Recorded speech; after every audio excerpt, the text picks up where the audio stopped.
What's up, everybody? Happy Friday. It's Friday, March 5th, and we're going to play some D&D tonight, Dungeons and Dragons. And tonight's game is Empire of the Ghouls. We're on session 11, and our DM tonight, as usual for Empire of the Ghouls, is DM Matakiri, and we're going to get started. So go ahead, take it away, Matakiri. All right, thanks, and welcome to Empire of the Ghouls, session 11. Um, we haven't done character introductions, I think, in a couple of sessions, so we're going to go ahead and just run through real quick. We'll start off with Blink. Tell us a little bit about Blink. Sure. Yeah. Hi, I'm Valtrex. I'm playing Blink. He is a kobold artificer. He is a smart little guy. He probably likes to think that he's the leader of the party, but almost assuredly is not. And he's he's a kobold. He's pretty filthy. He likes to eat rats. And likes to tinker and invent things. Awesome. All right, last call. I'm Jeremiah Britt. I'm playing Lascar. He's mostly a drunk. He's a bard. He loves chaos, and basically he likes to go into a party and try to turn it into the movie Roadhouse. All right, excellent. And our usual DM, Quint. Hey, I'm Drake. I am playing Quint, who is a Shadow Fae rogue, a Krakowian rebel. So I actually took a background right from Midgard. Yeah.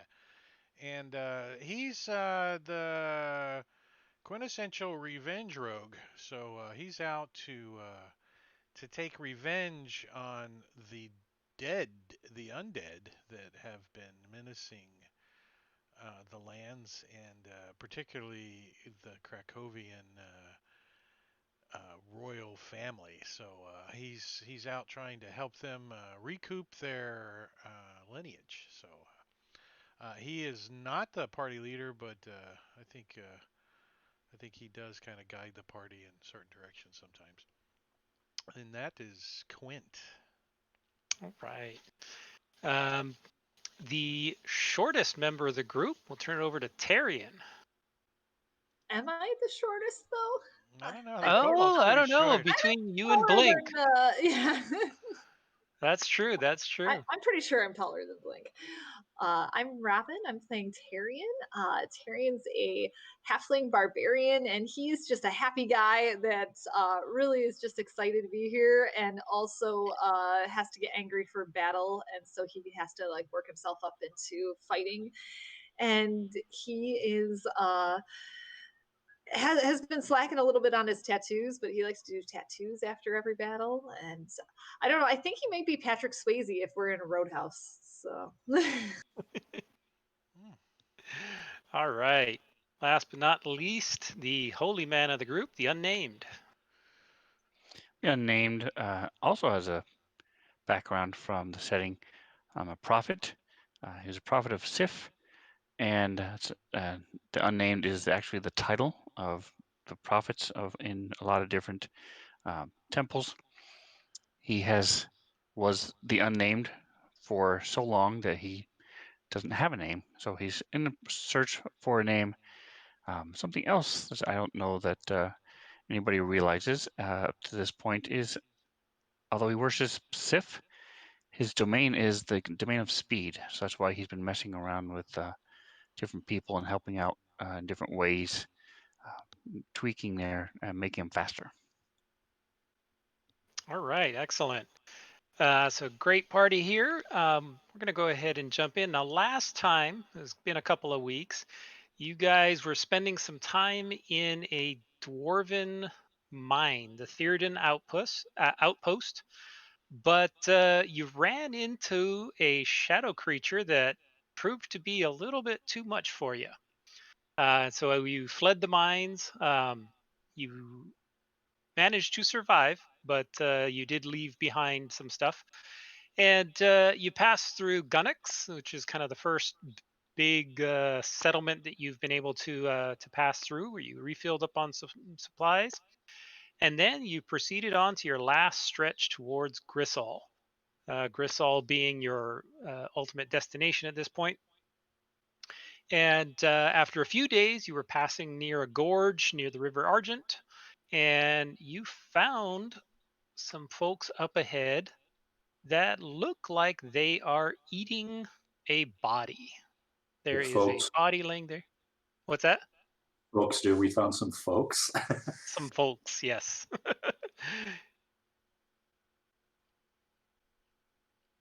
All right. So when we left off, it was Quint's initiative, and he has been flying with his boots of flying and hiding behind the cliff edge. So Yeah, we'll and turn it over to you. he was gonna take a pop shot at unidentified creature. What's the range of that feller? 70 feet. What is the range of my longbow? Plenty of range, right? Longbow, yeah. Plenty. It's like Longbow 150. is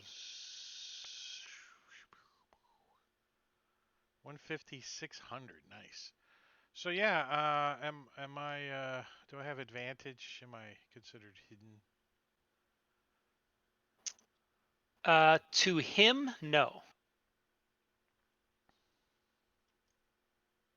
To the other ones, yes.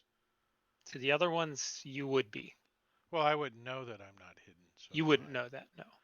So I'm still gonna take my longbow shot at him. Actually, wait 1 second. I have some other stuffs.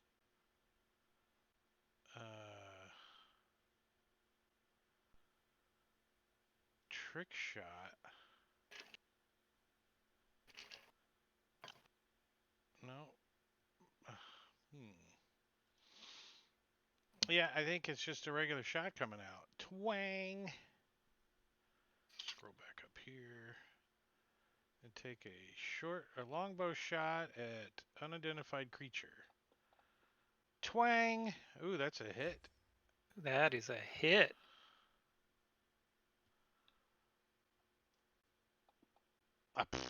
I hit him in the toe.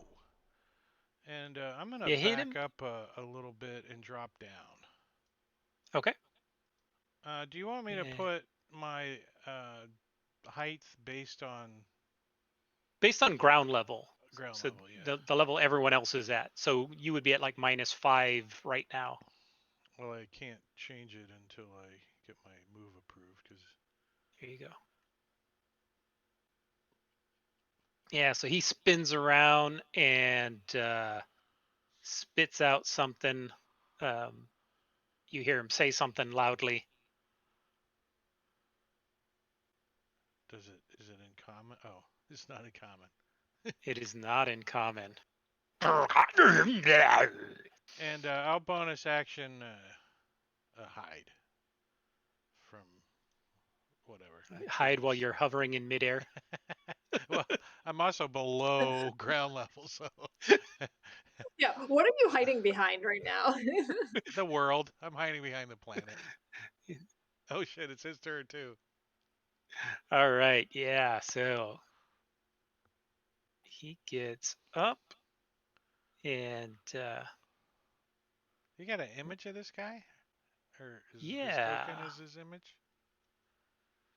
I do have an image of him. Sorry. This is kind of what he looks like. He looks short too. I don't know why. The only difference is that he is carrying a war pick instead of a staff, and he doesn't have a big book hanging off of his waist. He's more But melee otherwise, type. that's what he looks like.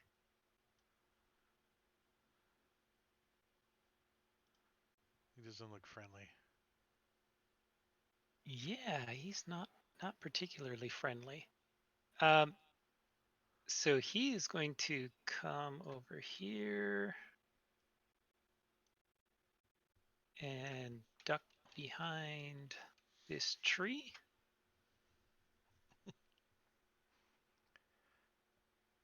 Oh, he doesn't like arrows. He does not like getting shot at, certainly not by you. And he starts barking some orders to these others. And this one pokes his head up, and I'll show you what he looks like. Oh, do I have a picture?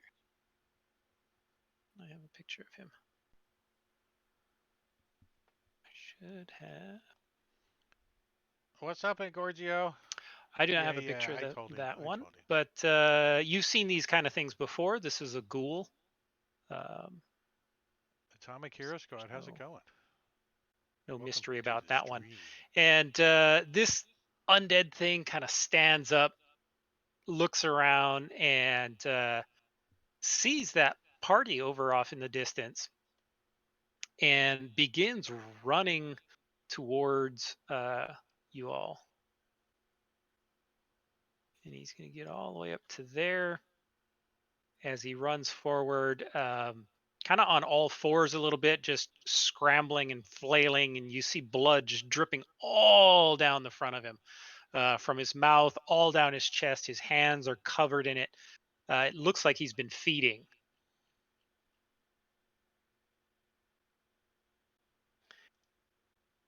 And this guy, let me show you what he looks like. This guy actually doesn't look undead. He actually looks human, but he also has blood pouring down his chin and down onto his chest and just kind of coating everything. Is that a And he was, spine? yeah, that is a spine on a stick. What kind of weapon is that? A spiny staff. A spiny staff. That left leg, though, Left leg. It's gorgeous. quite beautiful. All right, so this guy is going to come walking around here, and you see him pull out a crossbow from. Actually, he's going to be a little bit closer. He pulls out a crossbow and eyes the unnamed as he's going to take a shot with his crossbow at the unnamed. He only does leg day on left leg day. Okay, And I'm going from- to prevent that. Okay.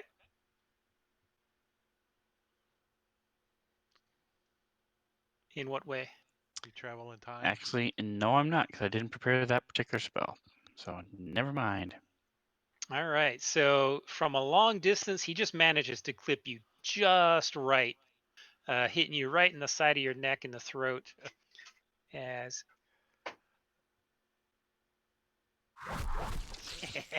Maximum. he damage. does maximum damage, 17, and you lose concentration on benediction. Ouch.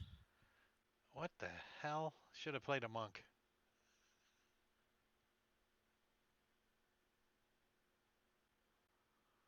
And it is And only Blink's dorks play monks. Only dorks on Tuesday play monks.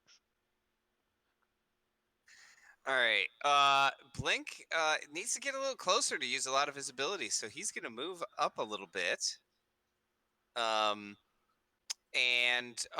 then as a bonus action, he will no, sorry, as an action, he will summon his Eldritch Cannon.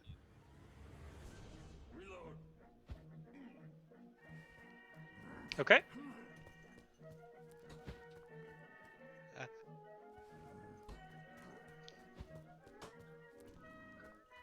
I don't think we have a token for that yet, do we? There was On the one. map, anyway. Or Oh. Your- cannon? You had a little For my cannon cannon. token last time.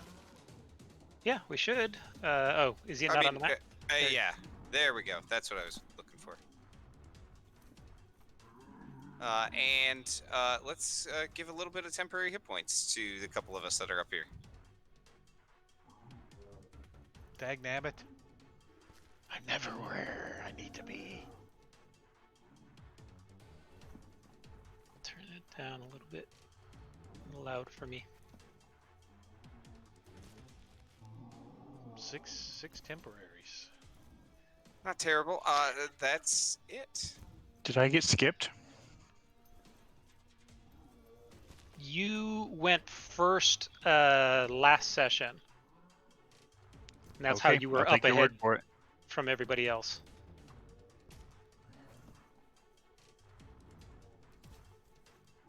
All right, last call. Okay, I'm gonna go next to my best friend, the cannon that shoots healing goos, and take the dodge action. Well, I guess singing folks music because we're fighting folks.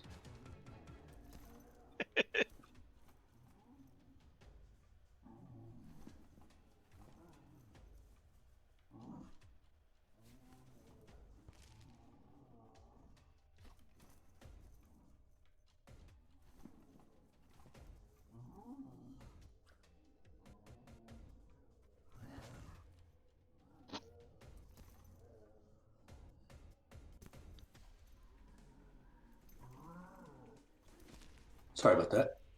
Oh, no problem. All right, so Tyrion, instead of trying to throw stuff because he stinks at that, he's just going to take off running. And as he runs by everybody, he's going to be like, get angry, get angry. You look terrible today. Grrr! You're the shortest member of the party. I'm taller than you by a half an inch. Swear. I have to keep loaning him money because he keeps coming up short. Dun dun. All right. So this guy also comes on over to here. He didn't rate a That's- fancy name. He just got a number. You don't have yours Yeah, at 100%. No, I normally do, but I found there's a bug with the current version of it that it resets it to 10% every time you log Oh, in is that because why he didn't. mine was 10% the other day? I'm like, Yeah, why is this 10%? it resets. It doesn't save the new value. He's working on an update, but that's the reason. All right, so this we can't guy. have all 60 extensions work perfectly all the time. That's right. That would be insanity. So he saw his buddy take a shot at this cleric-y looking person. And he's still, you are down 5 feet. Quint. And I'm hidden. So you're hidden in the middle of the air. Like, You can't see me. there's a cloud there. What are you talking about? You're vaping? I'm going to have him take a shot at you with -2. There's a little bit of cover in the way, but he is going to take a shot at you, Quint, with his light crossbow. Ouch. And he hits you in the middle of the air.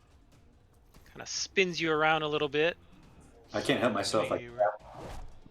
Spin me right round, spin me right round. And then this last one is going to come up and sees this charging halfling. So he's going to take a pot shot at the charging halfling. These guys are rolling great tonight, man. Yeah, congrats. And Eldritch Cannon, that goes on your turn.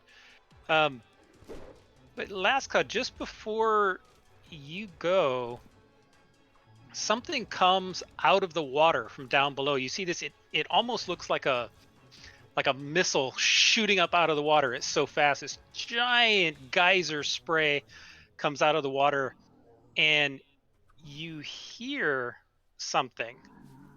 This noise that seems to reverberate through the area as the thing coming out of the water is none other than Clyde, the blue slinging monkey. He's got a new image. Nice. And he spins around, and he's got just handfuls of this stuff in his hands, and he spins around and manages to nail Quint right in the back of the head. And Laska, no matter how hard you try to dodge, it's just like a shit-seeking missile, and it nails you right in the chest. Soaks right down into the front of your shirt. And that, thanks to Engorgio, was Clyde, the poo-slinging monkey. That's disgusting, but thank you. You too can buy Clyde, the poo-slinging monkey, by burning chat points.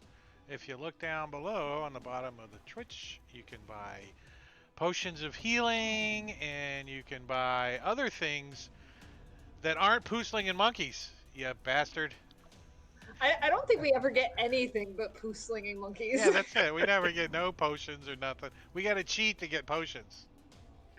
And if you want the poo-slinging monkey, you gotta beat Engorgio. Yeah, Engorgio's here at 7:59 on the dot, mashing the button. All right, so back to last call. Okay, I am going to run up next to Tyrion. Like, I'm going to accidentally take 2 steps past him and go like, try to wait, like slow down so that he's always ahead of me. And then nod at him and take the dodge action again like the coward I am. Okay.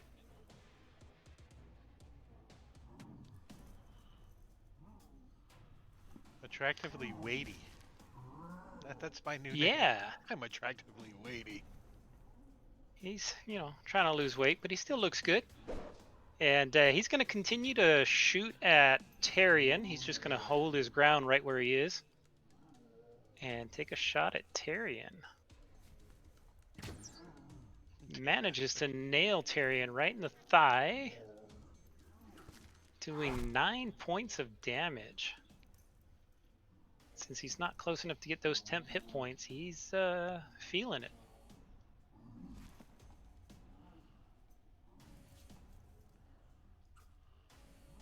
All right, so the unnamed is gonna run up, a little bit of janky movement, and I'm going to pray to Sif, and this little, it's almost like a little whirlwind passes over me.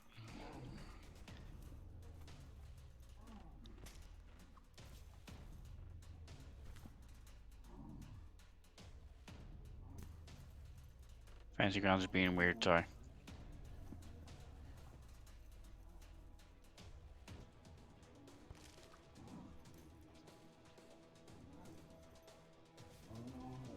Okay, janky movement.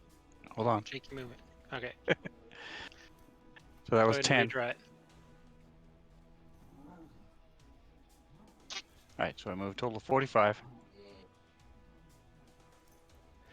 Passing by Tyrion, I'm impressed with his outfit. I hear it's all the rage. The lack of clothing. Your birthday suit's out of style. All he really has is the loincloth.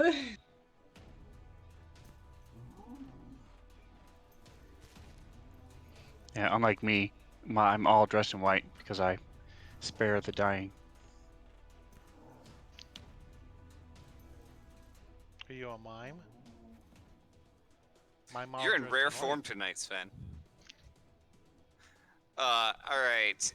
So the Eldritch Cannon moves up as far as it can, which is not very far, and is going to give out some temporary hit points where it can, which is not to a ton of people. Yeah, I appreciate it. Oh, maximum though. Nice.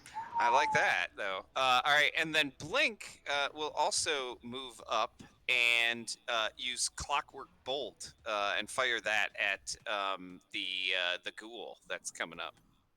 Okay.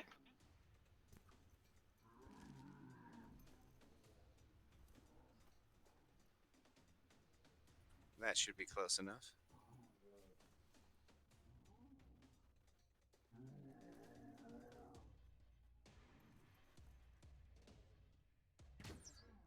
You dodged. He ducks out of the way of your clockwork bolt and goes skipping behind him, kind of hitting that tree. Why did I have disadvantage on that? Oh, I've got sunlight sensitivity.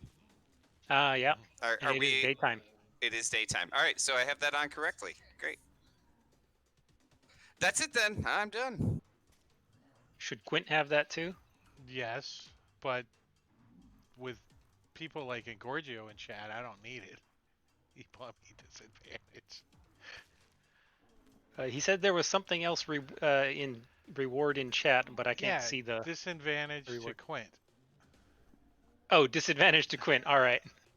I'll put the sunlight. I'm on Chatty. I don't see it. It just says custom reward unknown. Yeah, Chatty doesn't register it. It's weird. All right. So Mr. Beautiful Leg sees this guy in all white continue running up, and so he is going to take a shot at the unnamed again with his crossbow.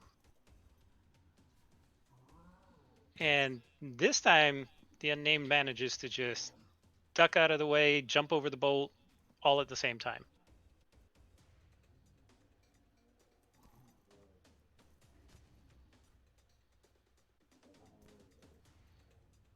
T the B. T the B. All right. Tyrion's gonna go into a rage. He's pretty angry. He felt offended by Lascaw because he's a pretty big snowflake.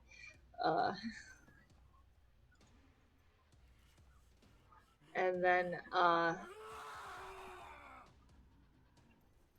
gonna move up here. What'd you guys do last session? We spent 6 rounds running. and since he's not happy, he's still so far away, he is going to try to throw a javelin. Okay. Still says we're on round 1 though. What's up with that? Something's not. It's right. got to be that clock adjuster. I updated. Did you update? I did too. Wow. All right, your javelin strikes him Whoa! for max damage. Yeah, that's right. He flexes. Although you can't really tell if he's bleeding or not because he's already covered in blood. Good throw, moron. So Quint is going to, he's gonna fly up 5 feet, take a shot at unidentified creature 19. But I'm gonna try to, Quint's gonna try to hit that bush in front of him and make the leaves fly up in the creature's face, doing a trick shot. Since I Okay. got disadvantage and disadvantage, So we Marbania give you just double rated. disadvantage. Yeah, no, it would be triple disadvantage actually, because I get sunlight sensitivity too. Sunlight. Yeah, you got triple And then everything. my final location is going to be in the shadow and the crack right here. But I want to be like 10 feet down. I don't want to get hit. Okay. So I'll go ahead and apply that. But let me take the shot with my longbow, clicking the well, it should give me disadvantage anyways, but I'll click it just in case. Well, let's see. Longbow on that guy is a miss, as I expected, and I will pass my turn. Oh, I want to put my short bow away too. You had your short bow out too. I And mean my longbow? longbow. Sorry, I want to put my longbow away because next One turn in each hand. I'm gonna draw a weapon. All right. So the ghoul comes running up, right up next to Tyrion, and has to use all of his movement to do so. So he What's up, does Brad, not get Venno, to attack you Marbania? this turn. It's triple disadvantage. And this guy, he holds. What he's gonna do? This procurer, he can't see you anymore, Quint. So he is gonna change targets. And up front and center is the unnamed, so he's gonna take a shot at the unnamed. You hear him start screaming about being hungry and wanting more dinner.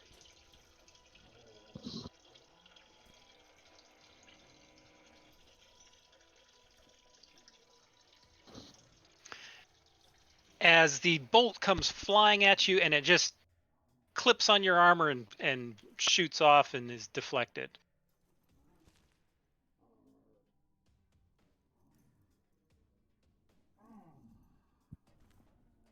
All right. Blink will have the cannon move up and give out some temporary hit points.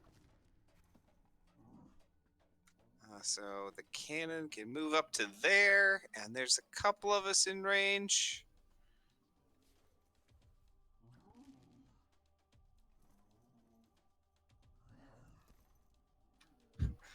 Not a great roll, but last call didn't have any, so that's good. And then Blink will, yeah, he wants to try to get a better shot at this ghoul if he can.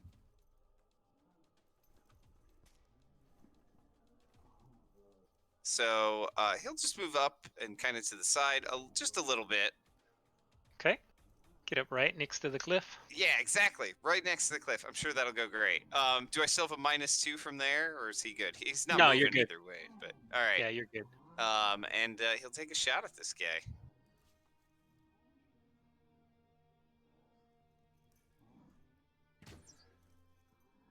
Oh, dropped a 20. That's too bad.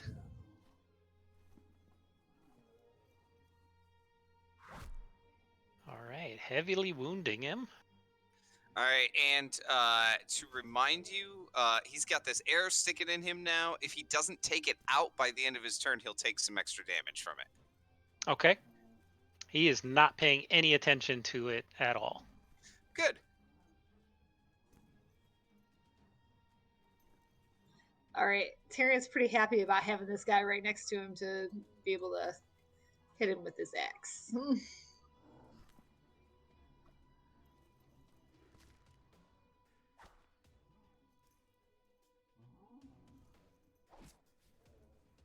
right. You slash through one of his legs, critically wounding him as he's stumbling and bleeding all over the place, his kind of greenish blood mixing with the red blood that's pouring down his chest.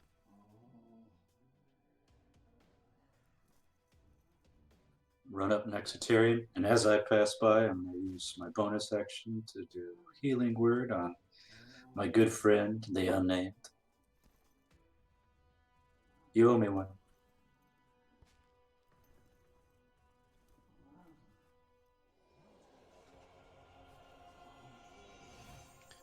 Thank you. Thank you. And then I'm just going to, knowing that that clockwork grenade is basically in this guy, I'm going to attack him with my sword so I can steal your thunder. If he dies, I'm going to take credit.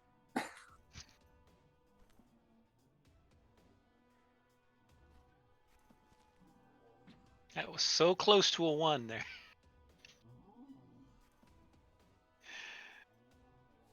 That one was a 1.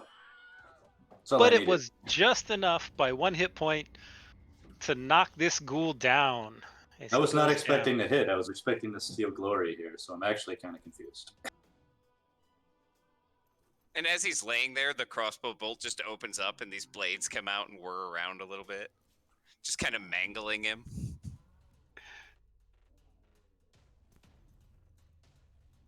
All right. So this guy sees Lascaw.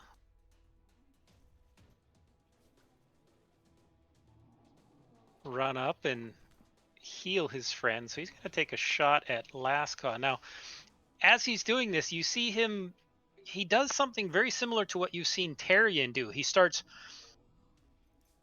gritting his teeth and grunting and growling, and he looks to be getting himself into a bit of a frenzy, a bit of a rage, as he goes himself into a rage. Tyrion, he's better at it than you. I'm already angry. You don't have to keep like hurting my feelings. Sorry, I'm a jerk when I'm scared. But he is so enraged with himself that he can't miss. He can't hit anything, as his bolt goes flying way over your head and missing you completely. Beautiful Leg is also starting to get angry, and you can see him starting to enter into a rage as well, as he takes a shot at you with his crossbow, firing at the unnamed.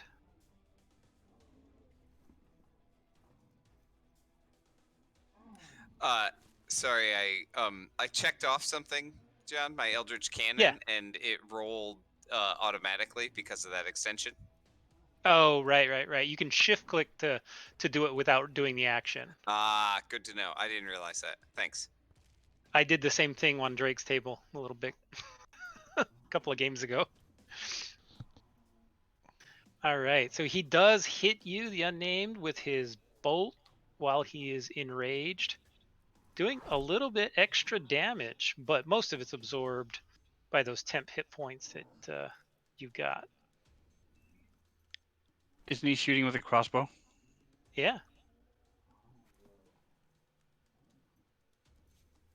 Okay, I didn't think crossbows were affected by strength, but okay. So I'm going to run up 45 feet. He yelled at it really loud. Roar! Yeah. He yelled at the bolt to make it go faster. It's like Homer Simpson knocking down the bowling pins. Wow, he's like bing, bing, bing, ricochet. And I'm going to take the dodge action. Okay.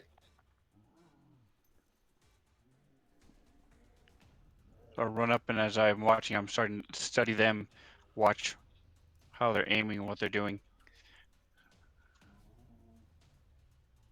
You are a brave, crazy bastard. All right. This guy...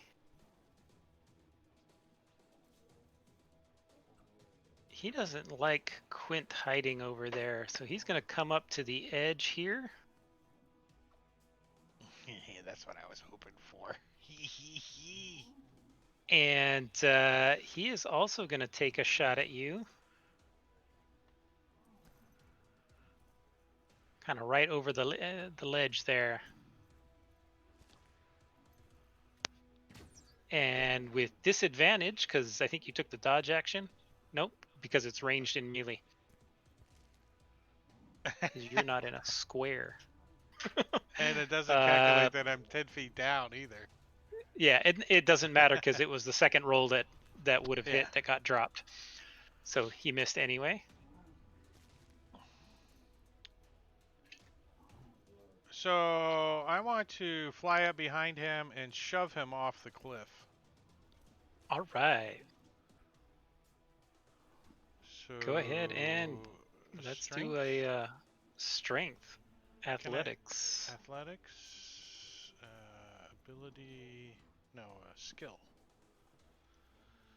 Athletics, and I'm trained in it. Nice.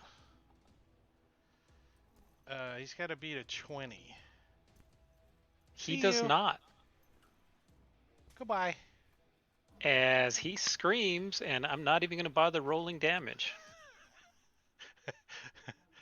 And then that was like 5, 10, 15, 20. And then I'm going to use a bonus action to dash. And that gives me 30. And then I have another 10 feet. So I can move 40 feet. And I'm going to try to get closer to my companions. Okay. And as I'm running, I'll draw out my bow again.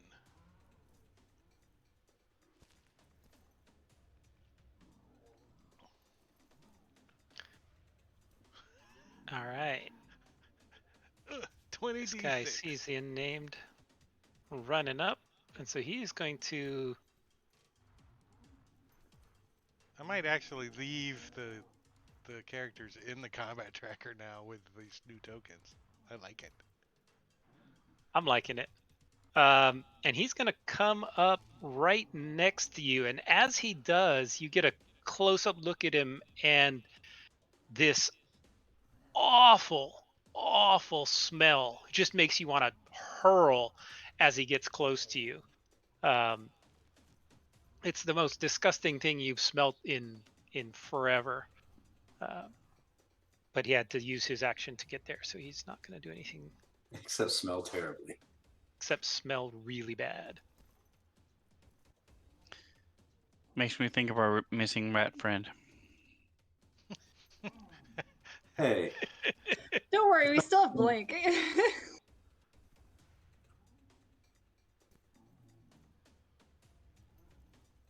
Oh, Blink does smell. okay. I don't really have to go anywhere to do this, so I'm going to offer him a refreshing beer by way of Eldritch Blast.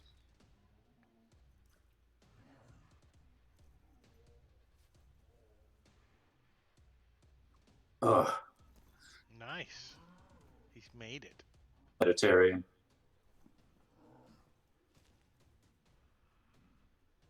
Attractively weighty.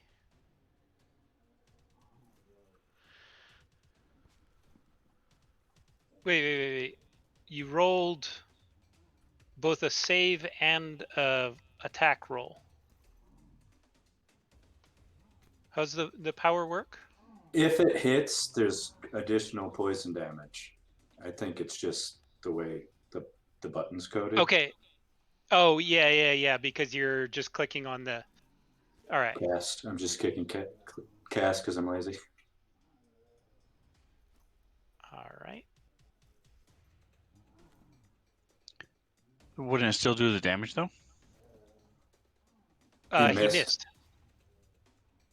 His Oh, 17, which was a was miss? to hit roll, was a miss. Yes. Okay. An Eldritch Yeah, this guy you blast. notice is wearing some fancier looking armor. Beer proof, apparently. Yeah. All right, so Beer proof armor.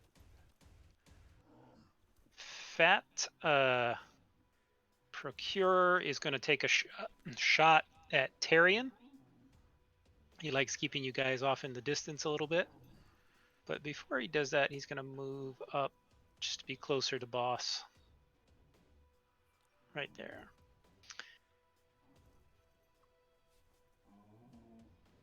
He takes a shot and misses bad. All of that good luck that they had earlier on is just completely run out.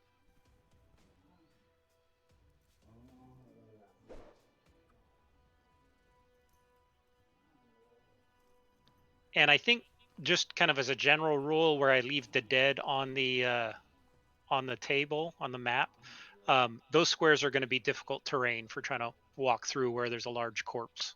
I wonder if there's like a pile. Does it become more difficult? Like, do you get like, Yeah, sure. You stack them up 5 feet high. when you stack Does it provide cover? Yeah, it could. You crawl like, under one. Like in the 300, they had a whole wall. Yeah. All right, so the cannon will move up a bit, right up behind Tyrion, and give out some temporary hit points.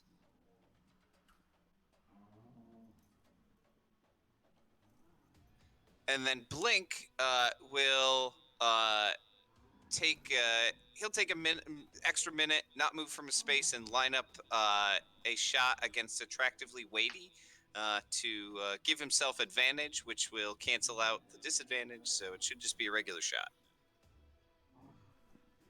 A regular shot. Oh, and it was kind of paused in midair there for a second. It's like He was thinking about it. That's not bad. I'll take 10. But that is because he lined up the shot. He could not also cast Clockwork Bolt at the same time. So that's not active. Okay.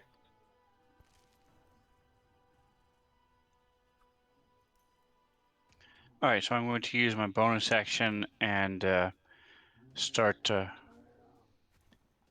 little prayer, and this wind forms around my hook. This as this creature runs up to me?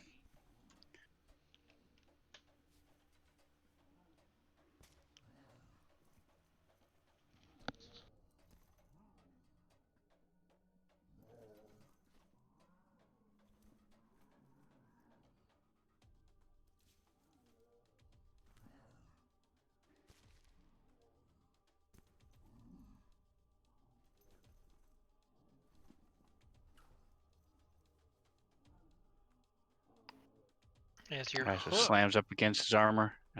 Sort of step back, wait for his hit.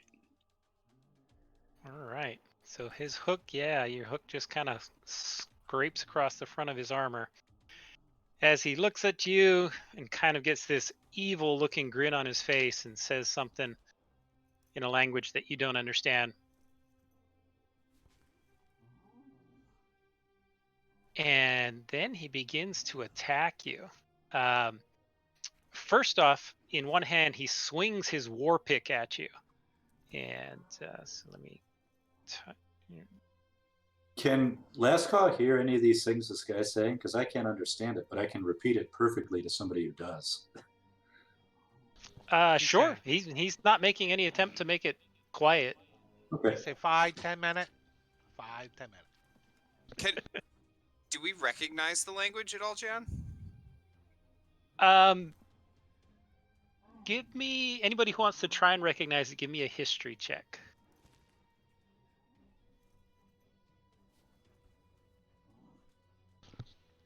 Maybe Quint might have heard it in his dealings. Ooh. With his minus Oh yeah, one. nearly all of you but Blink. So everybody but Blink recognizes that this is the language Darakul, which is the language of the intelligent ghouls, and the undead sometimes use. Look, Blink is smart, but he's kind of sheltered, you know? He knows like kobolds and dwarves, and that's like it. All right, so this guy swings with his left hand. He's got his pick in his left hand, and he swings it at you.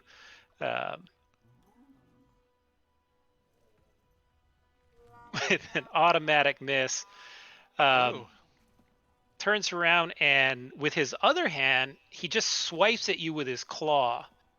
As he tries to make an attack at you with his claw.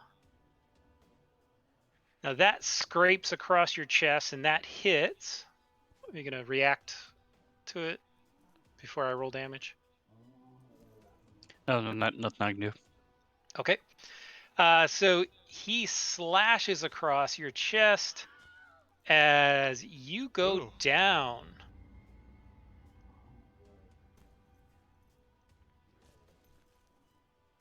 And he smiles and kneels down and takes a bite out of you. Quint. Well, Quint is going to take a shot at unidentified creature speaking ghoulish, intelligent stuff. Quint, you have advantage from the chat. Yeah, with advantage, thanks to Diablo Bob in the chat. Thank you, sir. This time, not cheater in the chat. Not cheater in the chat. As I am going to use my longbow, if I can push the right button. No. I need to play more often because I don't know where anything's at. On unidentified creature is a fumble. All right. Thanks for the advantage, but I screwed it up by fumbling. And then I'm going to do the hop, skip, and a jump and come love on this cannon. 30 feet. Take my full move. Okay. And pass my turn.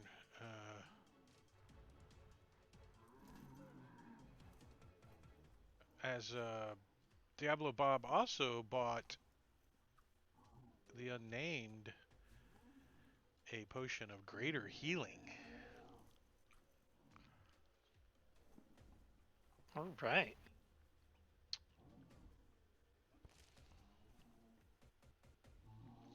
Mr. Beautiful is he's gonna take a shot at Tarian, who's most visible right now, out in front, and manages to hit.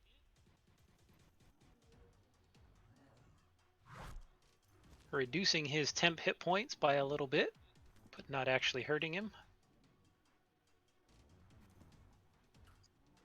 All right, I'm gonna move around this body. How do I?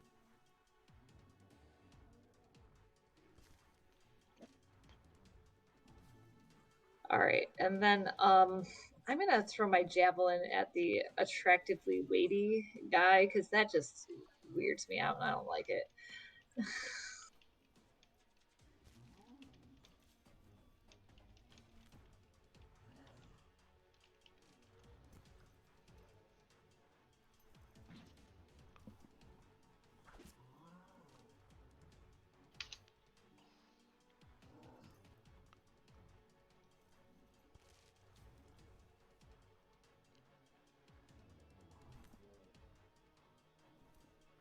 All right.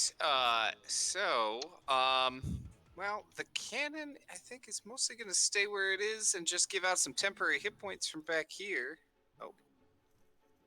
And the unnamed apparently got some healing from the chat. Yep. Potion of greater healing. 17 back. Very nice. Excellent roll.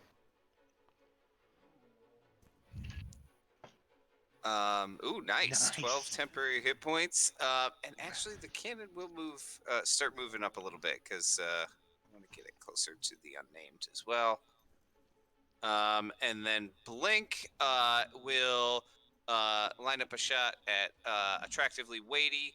And do I have a -2 for shooting through last cause space there, John? Yes, you would. Okay. Let's see if I hit. Oh yeah, that's gonna hit. But not a lot of damage. All right. He sees Tarian running up to him, and so he just drops his crossbow and pulls out a sickle that he's carrying. And he runs up to you, Tarian, and he takes a swipe at you with his sickle.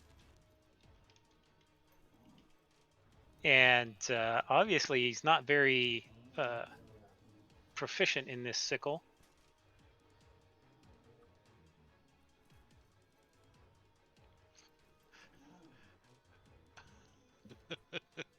All right. uh, that's all. That's all. Yeah.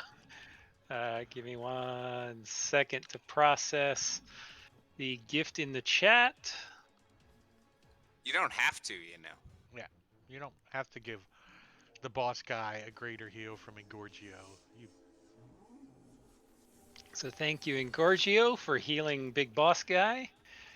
That was a pretty crappy roll, but Yeah. 12. Well, it healed him up to full hit points, so. Yeah, he said nothing ever gets spot besides Clyde, so. Right? Be careful what we wish for. Right? Yeah, we'll take Clyde. We'll take Clyde. All right. So he's going to try with his war pick again on the unnamed. You got him with advantage, right? Yeah, with advantage. Which he would have had anyway because the unnamed is still prone. He hasn't had a chance to stand up from dropping dead. Actually, could you apply prone to yourself, unnamed?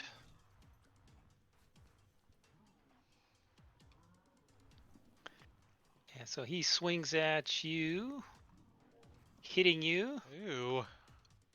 slamming down with his pick, and Engorgio. follows it up with a claw swiping at you. Also with advantage because you're prone. Critically wounding you, and you get to make a saving throw, which you succeed on. Nice Which is checkbox. good news for you. And what's that? At least the potion kept him up. Well, what did you buy this Yes. time? Disadvantage to Valtrex? No, that was me. I bought disadvantage for Engorgio. Oh, Well, that works. that'll work. And now, after he reaches down with his claw and swipes at you, he grabs the front of your shirt and opens his mouth real wide. And you see these long, like unnaturally long, sharp teeth as he reaches down and attempts to bite you. Damn. And that is going to hit as his teeth sink into you and you drop dying again.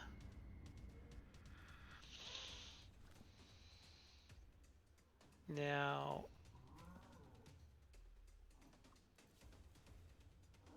okay, so you succeed on that save. And he laughs and throws you down and then begins walking up to Tyrion.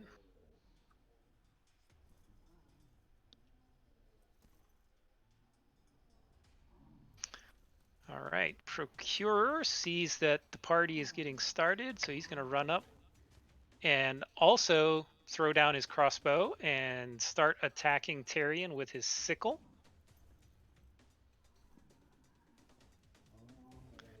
This one hits, slicing across Tyrion's chest, doing no damage.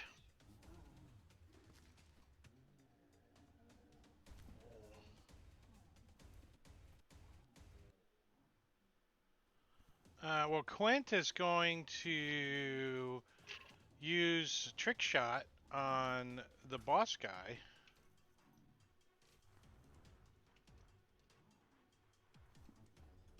And he already has disadvantage because of sunlight sensitivity. So I will take a shot. Damn it. And that will miss.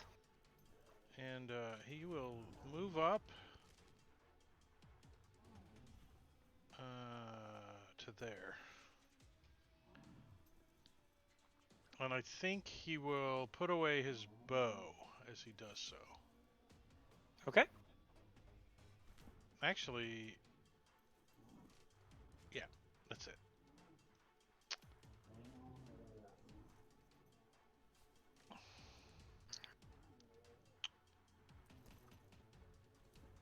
Wow. Gorgio bought Sven a potion of heal. Nice. All He's right, being good nice. timing. Chaotic Goods Engorgio gives Sven some heal. Well, let's leave it at chaotic. Yeah, I don't know. I Chaotic was about neutral. to just say that. Oh shoot! So I'm surrounded. I think I want to try to take out somebody before I go after our boss. So did he get me the heal in time for me to take my turn, or was it after my turn? Oh, Uh, I think Play it back was. the tapes. I think it was before his turn. I yeah, did too. yeah. Go ahead and take your turn. Yep. Then we'll have Tarion take his. All right, so I'm going to unprone myself and move up. If only there was a word for that. Deprone. Stand up. Anti-prone. There you go. Prone and And I'm going anti-prone, they destroy each other. try the same thing yet one more time as this spinning wind surrounds my hook.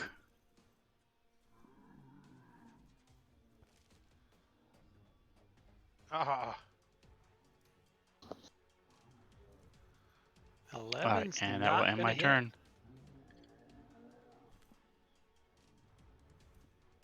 All right, Tarion, go ahead.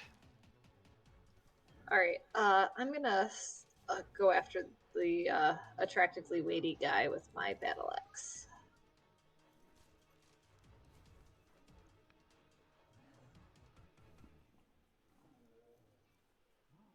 You will hit because he's really not wearing much armor.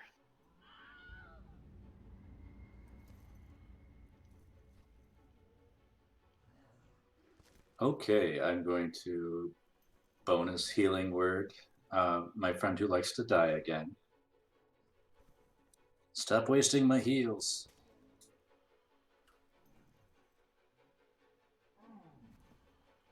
And then I am going to viciously mock Senior Thank you. Stinky by repeating the words back that I heard him say. I don't know what they mean, but I'm going to try to do them in a terrible accent.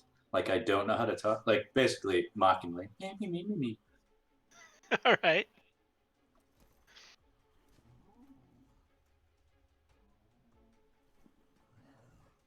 Ugh, the self-image is too powerful.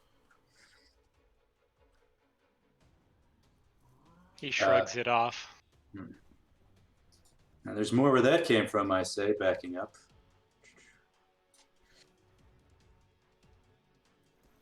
So I got a question for you, Matakiri. So if Yeah. I have disadvantage because of sunlight sensitivity, and I have advantage because of something else, can I still do sneak attack if the conditions are met? Do they wash out, or do I still have disadvantage? Well, I think What is- technically you still have disadvantage, but I'm not 100% sure on that. what does the text of sneak attack say? If you have disadvantage, you can't use it, Yeah, then you do have disadvantage. right? They don't wash out. One Yeah. just overrides the other. They don't wash out. Okay, I got it. You just have both at the same time. Right.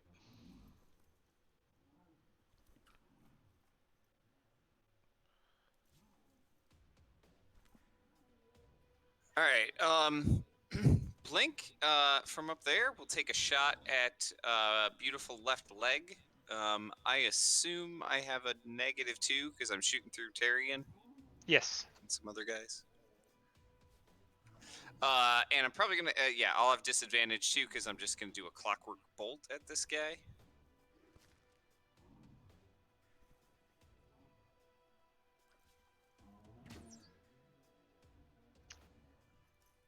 Clockwork bolt just whizzes by him.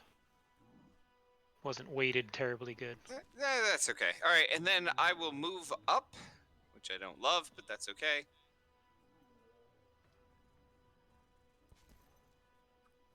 And we got some temporary hit points. Max again. Nice. Oh my gosh, I love that thing. All right. So this guy turns around at the unnamed again, seems a bit annoyed, and yells at you as he goes to claw at you.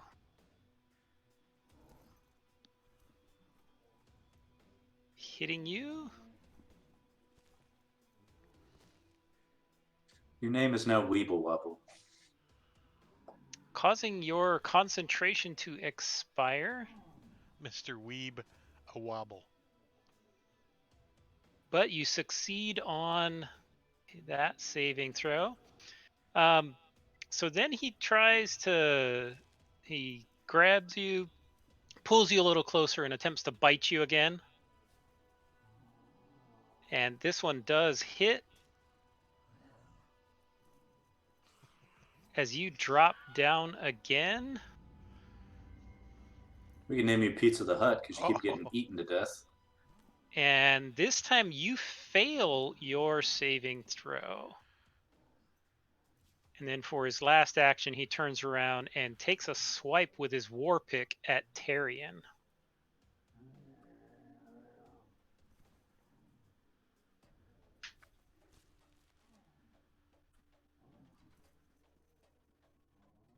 Hitting Tarion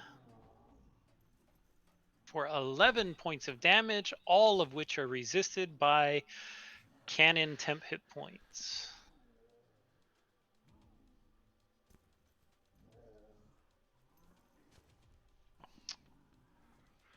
Well, Quint is going to move up to the unnamed and pour a potion down his throat. Okay. And then as a bonus action, he's going to move back to where he was. All right. So I gave you a potion of heal if you wanna apply that to yourself, or do you want me? There you go. And let me do my inventory control and pass my turn.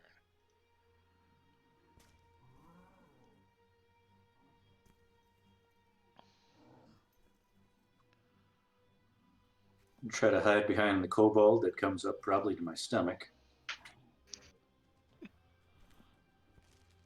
As he opens his eyes after I pour the potion down his throat, I'm like, "Get out of combat," and then I leave.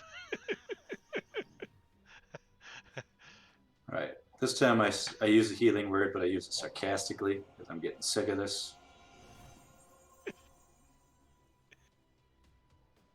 And then I'm going to try. He's almost halfway. He's over halfway fully healed now. He ain't leaving. He ain't leaving. Yeah, I think I'm just gonna. I guess I'll try Crown of Madness on this Procure. He's probably immune to Charmed or something, but I'm gonna try it anyway.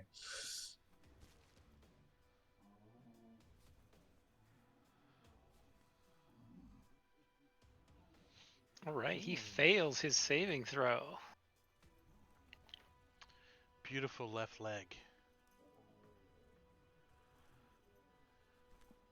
It's not going to be terribly beautiful after all of this combat. Crown of Madness? Ooh. What does that do to him?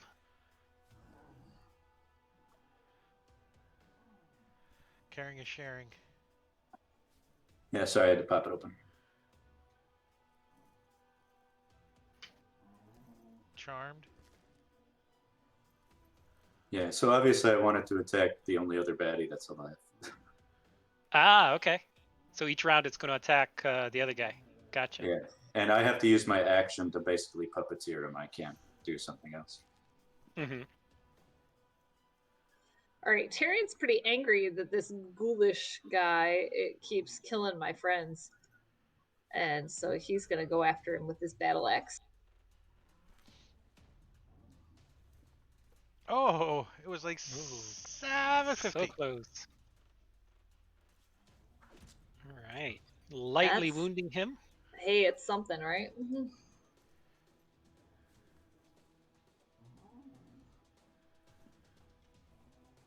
Unnamed, back All from right, the so I'm dead. going to stand up. I'm going to use my inspiration to use my last spell slot.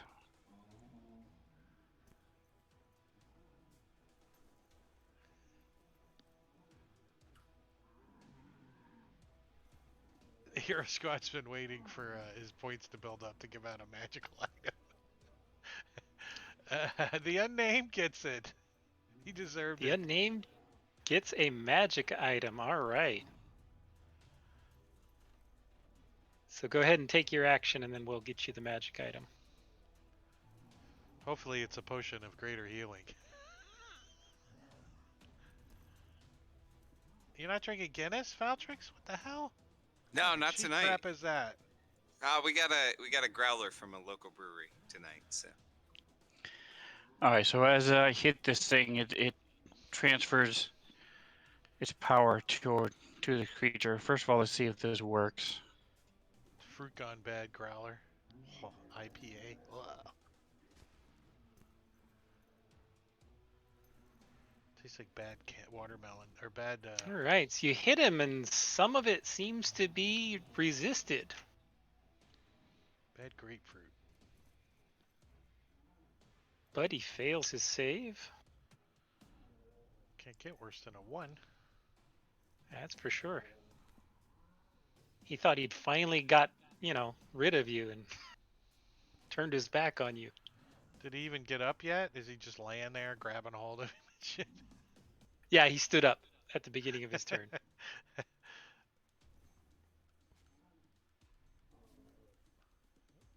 Ooh. Oh, it's at the start of his turn. He has to make the save. So, Okay. so he starts bleeding as I strike into him, and this swirling wind is going around him. Starts bleeding from his nose, his mouth, even more than he was before.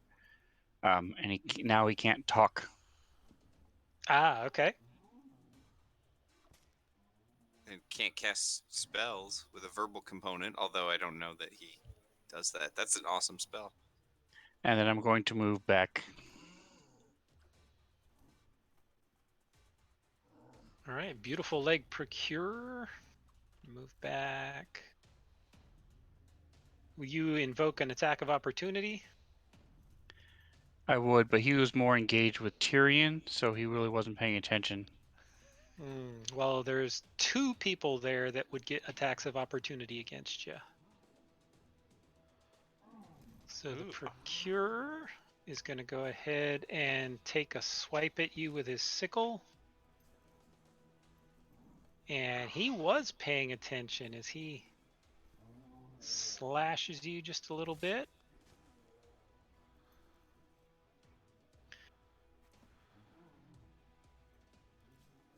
And this guy, he's going to take a swipe at you with his war pick. And it was so close, but he just whiffs it right over your head as you duck out of the way and run over. As you're running over there, you kind of trip for a second and roll. And when you stand up, you notice that there's something on your chest. And it somehow appeared in the middle of your hands as you were tumbling. So give us a roll on the magic item table to see what you got.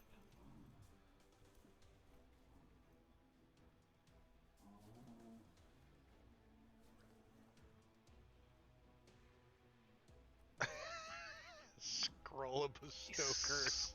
Scroll of bestow curse. I think he can. I think he can actually use it though, can he?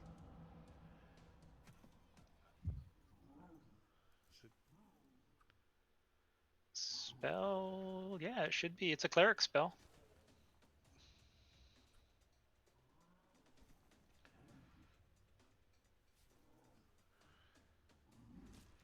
Kind of There crappy you against go. an NPC, though. I mean, if you think about it, you're cursed till we kill you in 3 more rounds. Yeah. Now All against like right. a So nasty shopkeeper or something, I mean, Thank you yeah. very much, Atomic. Appreciate it. All right, Mr. Beautiful Leg Procurer. So is he procuring beautiful legs, or does he have a beautiful leg? how is he healthy still? Well, he picked the first. He took the best ones for himself first, and then Yeah. He takes a swipe at Tarion. he'd be trying to attack Wait, the guy next to yeah. him because of the crown. Oh, you're right. Aha. So let's apply that to the guy next to him. And he hits. You are right. Thank you for the reminder. Yeah, I'm not sure if he would have been able to take a reaction, but it doesn't say, so he probably would have been able to. He already took his reaction doing an opportunity attack. Yeah, no, that's what I mean. Like, that's why I didn't say anything. I didn't see anything in the spell that would stop him from doing that. He does have a Oh, wisdom okay. save at the end of his turn if he wants. Okay, yeah, go ahead and give him that wisdom save.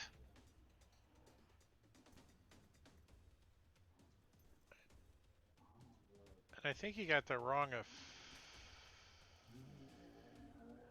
He fails, so he is still charmed. The effect that you put on him, you should have filled out the DC. Yeah, you put in the DC number, then it Oh, auto sorry. rolls it. Sorry about that. No problem. Just tell me the DC number and It's a 13. I'll throw it in there. It says right there, 13. 13? DC 13. Yeah. Gotcha. All right, it is set, so that should automatically roll on his turn. It rolled it All again. right. All right. Let's Actually, he failed, so can you reapply that one? Yeah, I'll put it in the code this time. Yeah, the first time I rolled it, he had failed, so. All right.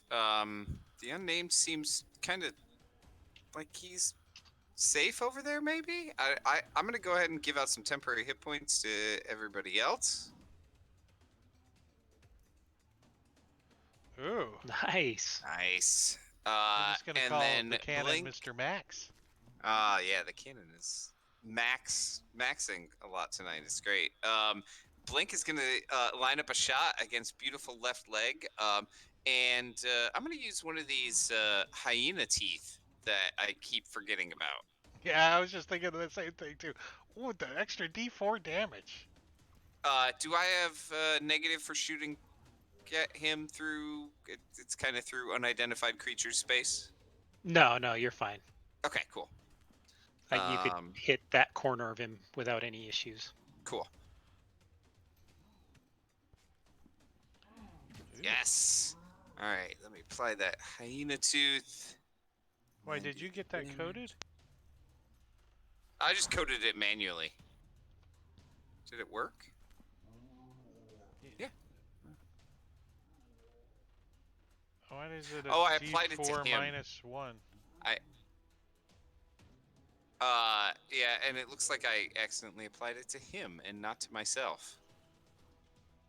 There. To procure, yeah. I took it off. Okay. But it Go ahead should and have roll done, the D4. Yeah. Sorry about that. I must have coded it wrong. Well, it only did 1 more damage, so. That was to the procurer, right? Yes. All right, I'm gonna just use my action to keep that guy trying to hit his boss. Okay.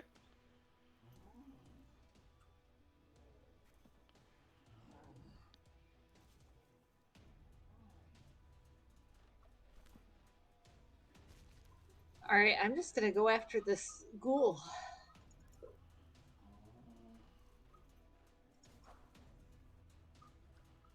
All right, you smash him with your battle axe, crushing some of the armor on his chest. Quint realizing that he's never gonna get a sneak attack as long as he's standing in bright light, pulls out his bow again and tries a trick shot. I mean, if I got disadvantage, I might as well try to get a crit, right? So I'm gonna shoot the boss guy since he's the one there. And ooh, I hit. Double 15s. So there you go. 16 points Wow. of damage. As I critted him. That's Very it. nice. Right, so I'm going to tuck the skull away as I'm out of breath and looking down at my tattered and destroyed vestments. I'm going to move up. It's like you're wearing the shit that from Multipass. And then I'm going to throw a couple shuriken at this guy.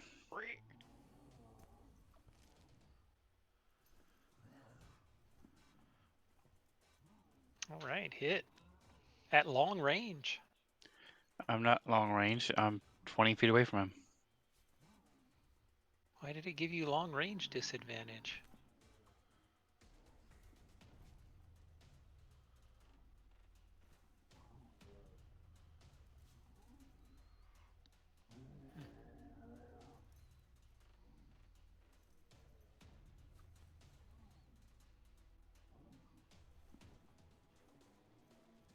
All right, and the second one glances, bounces off his armor. All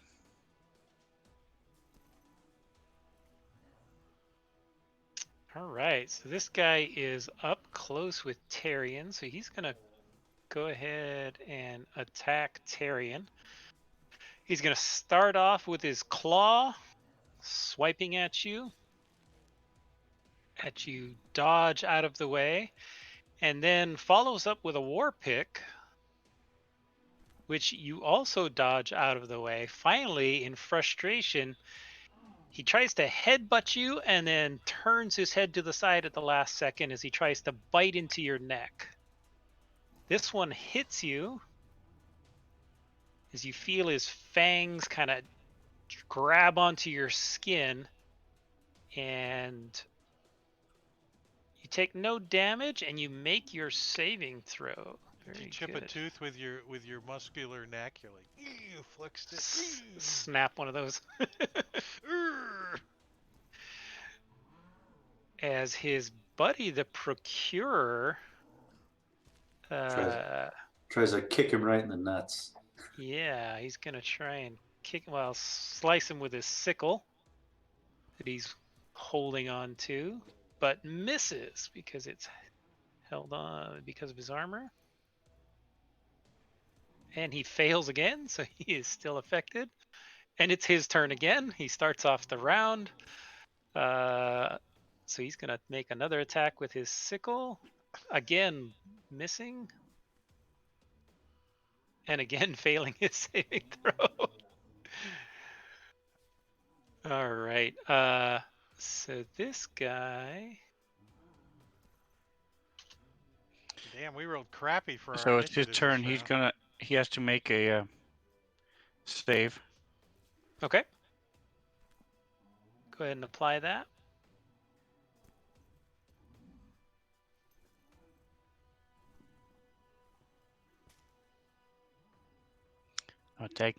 Hold on a second. Ding, dang, dang.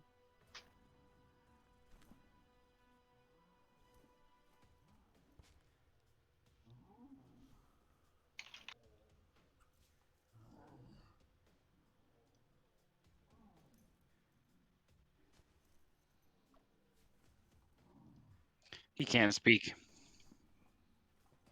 It just sounds like grunting. As his blood not spews casting. from his mouth as he's trying to speak. As he takes a little bit of necrotic damage, but he does resist some of it.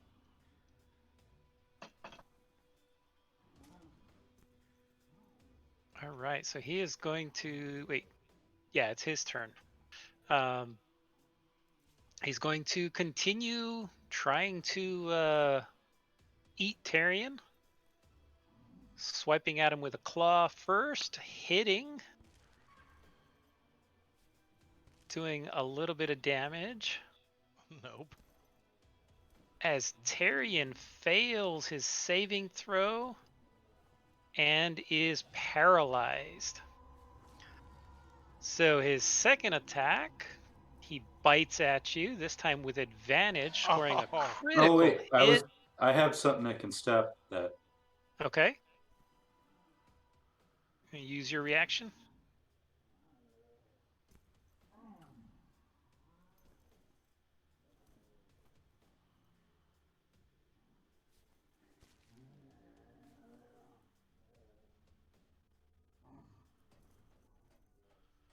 Okay.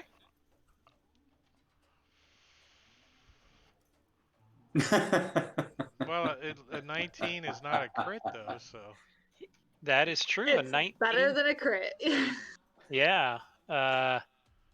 So to cancel out the crit, I'm just going to roll another attack roll so that it doesn't apply the crit damage.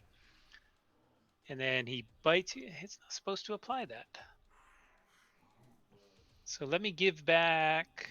How much did you take? 11. And you should have only taken 5. So let me give you back 6. And then you feel something course through your veins as you fail your saving throw.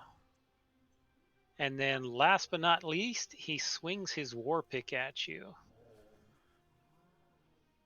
Jesus. Hitting you with his war pick for 12 points of damage. That was Why a lot is of damage. Why is it crit again? Because he's paralyzed?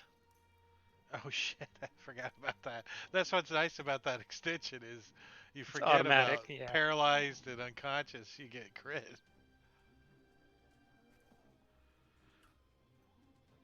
So Tyrion, you are paralyzed. Let me double check to make sure you don't get a save at the end of...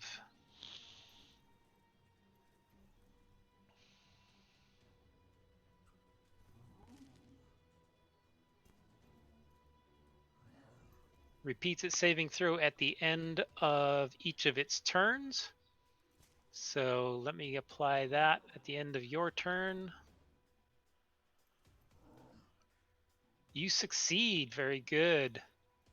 So you are not paralyzed anymore. That's good. All right. I'm going to give Tyrion my last healing word, which is a cuss, which I won't repeat here because we're streaming. Thank you. It's an adult stream. It was the fuck word. Ding You dang. can't say fuck on Twitch. Ding. Nice. And I'm just going to keep trying to get that guy to beat his boss up because that's funny to me.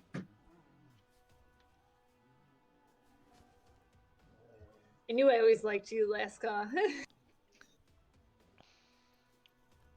I'm still undecided. Well, Quint is going to Fair. use his trick shot again. Try to get this guy down. And misses. Tricky dodge out of the way. All right. And that's it. That's it. That's all I can do is just miss. 10 hit points. I wanna come up with like fog cloud or something so I have dim light. Something Right? in the air. I know You how need you a lower level version of the darkness spell that just gives dim light. Maybe I just need like a tarp. Just a big tarp. Put a sail up or something. All right. Blink will cast Tarp. All right. So Blink will actually he's gonna move up right next to this unidentified guy, which is just a terrible idea, but he's gonna do it anyway. I've been debating on doing it. I keep taking my bow, putting it away, picking it back out. Like nope, nope. Every time And a name went down, nope. he just reaches out to touch him, and tries to shocking grasp him. But I've got advantage because I've got Blindsider, and one of my allies is adjacent to him. Oh, okay. So to be a regular. Unfortunately, that's not enough. All right, I guess I'm staying here. So let's see what happens with that. I'm done.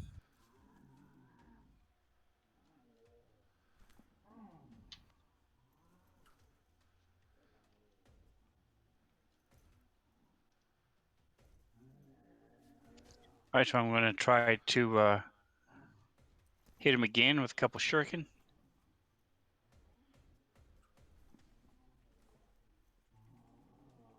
Oops, sorry. Hit the wrong button.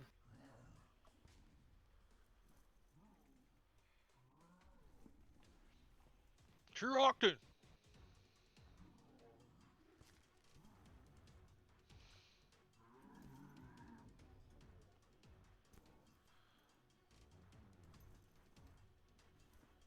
All right, so once again, both these blades come flying out. One of them sinks in, the other one bounces off again. Oh, you get to go top of the round. You get to go again. Come on, kill him. We can take our 10-minute break. Yeah.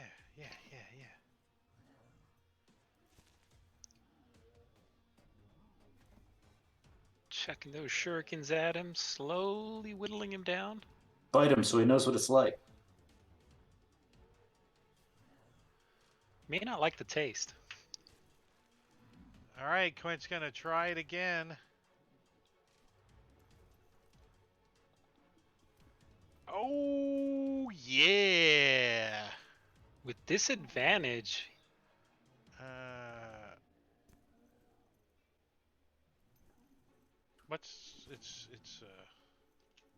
Whoops, I didn't hold the crit. But that's enough to kill him anyways. That's enough to kill him. And Quint's gonna put away his bow this time and move forward. Trying to maybe draw the attack from Procure off of Tarion, who's looking beat up. I'm fine. Well, he doesn't really know how much hit points you got, so he just saw you getting worked over. So he's like, "Hey, you dead guy!" Oh wait, "Hey, you dead guy!" He's got more of a whisper to his voice. Oh, all right. Well, let's see if we can top off those temporary hit points a little.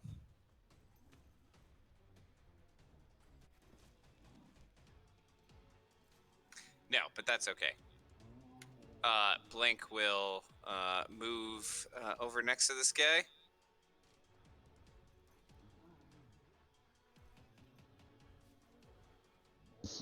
Try to shock and grasp him.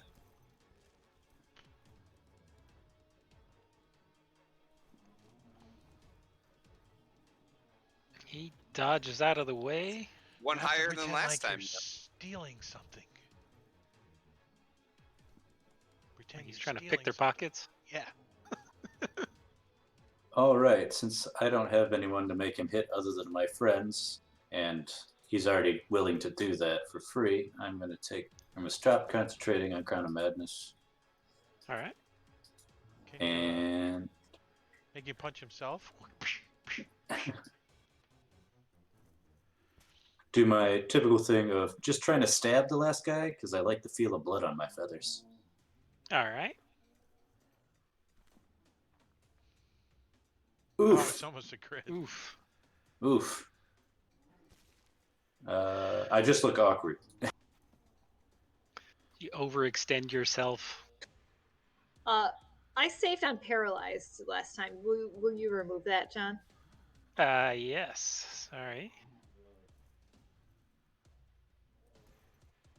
Oh yeah, I'm not in a rage anymore either. Yep. Why wouldn't you be in a rage? Because I went down or didn't attack for Didn't a turn. attack during one round. Yeah. Yeah, You but lose she got rage if you don't attacked. attack. She got hit. She did take damage. Oh, does that that's trigger? different. That Okay, yeah, you would have yeah. you would have kept it. Oh, okay. Well, put that back on myself.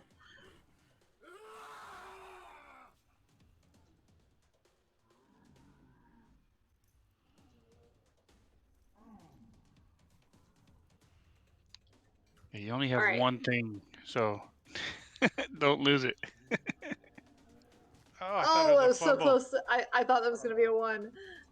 Nice. See, that's why I got rid of the insta dice. I want to see the roll. I want to see that.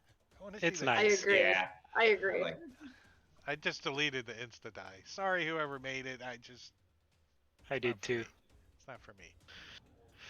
All right. This guy is no longer confident in himself, so he is going to disengage and run like heck. He's not going to get away. Because Blink is going to run over there and blink him. Yeah, I don't want this guy to get away. Let's see. I'm gonna line up a shot from back here and just try to shoot him. All right.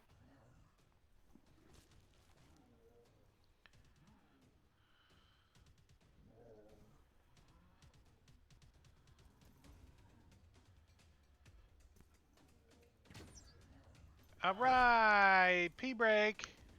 I shoot him in the As you- back as he runs away. You shoot I like him your right style. through the back.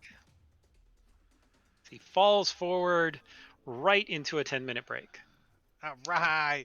So we're going to take a 10-minute break. I'm going to stop the Sirenscape sounds, and I'm going to put on a little pretzel for you guys, which is not that button, which is this button.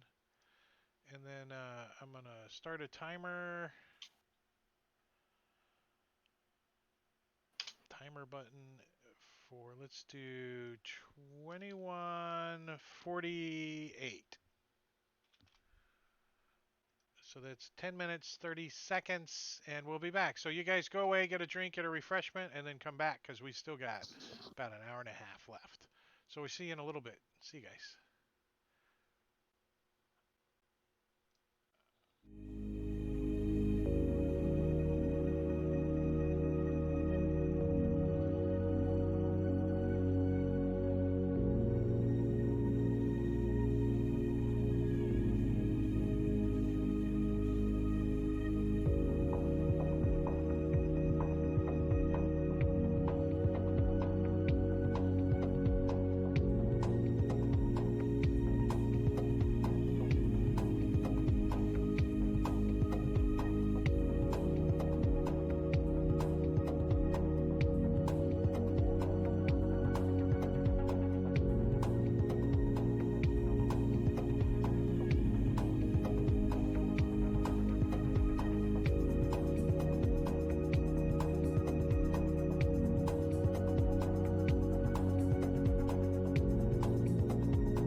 Bring back the table.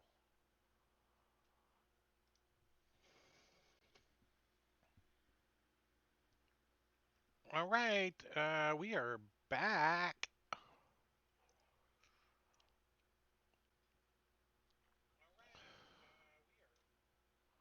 All right. So after shooting this last guy in the back, you drop him, and you're left with a large pile of dead bodies kind of scattered around, one over the edge of the cliff, uh, fallen 200 feet below.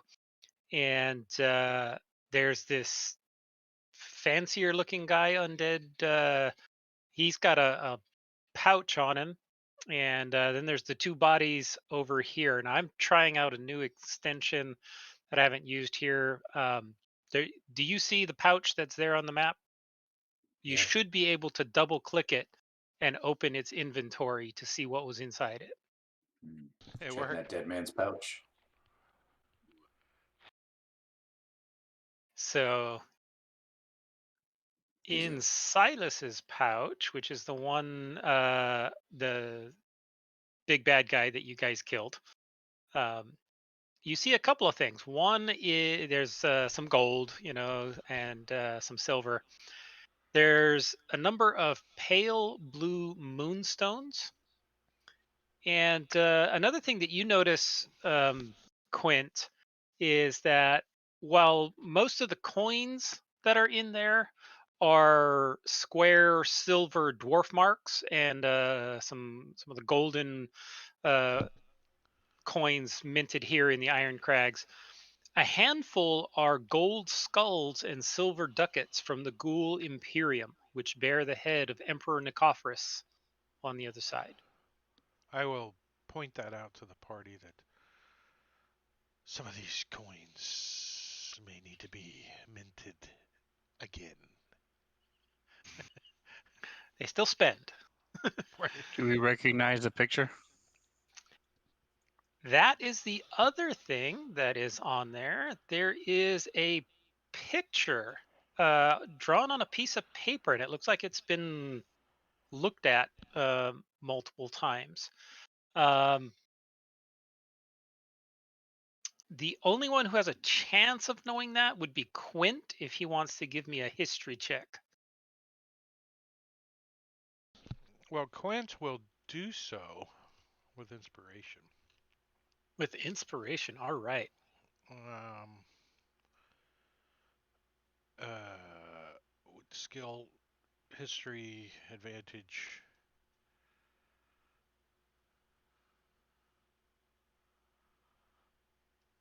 In the chat. All right, help me. I got a 3 instead of a 2. I'm like, Uh, I don't, I as straight face as I can. Quint says, this is the dead guy over there that they were eating.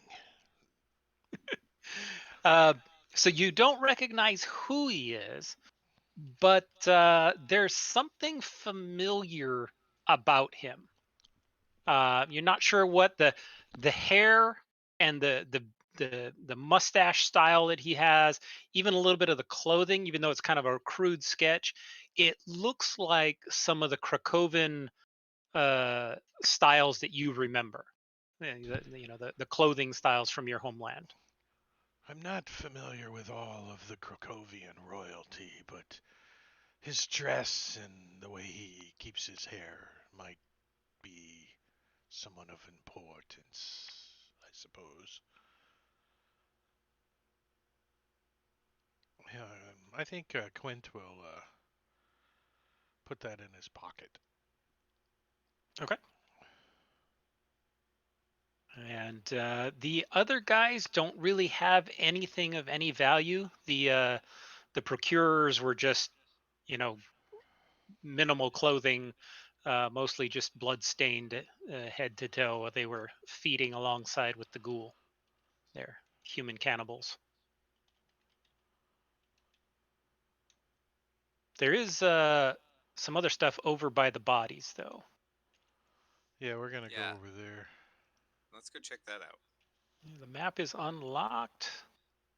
Um, when you go over and check out those bodies over there, They look like two dwarven men, and scattered around, you can see it's not drawn on the map, but there seems to be some remains of some goats, um, as well as the two dwarven bodies.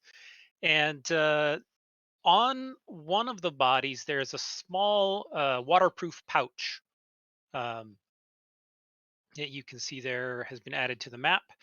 And on his body, on a kind of a chain around his neck, there is a small gold nugget. Um, and inside the pouch, the little waterproof pouch, there's a letter. You should be able to read the letter.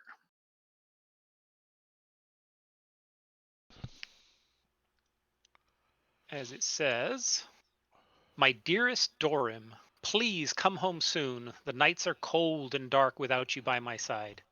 I have returned to Stromberg and rebuilt our home. Please come soon." And the letter is signed Beldred. So we have enough information to fake a hostage situation where we could get like money from her if we pretended to have him and send like, oh, we got the necklace. Here's a finger. Don't worry that it's super rotted. So the paper that this letter is written on, is it very similar to the paper that that picture was drawn on? No, not at all. The parchment that this letter is on looks like it's quite old. It's been obviously folded and unfolded many times, and it just looks like normal, paper. Whereas the one with the picture on it is relatively newer.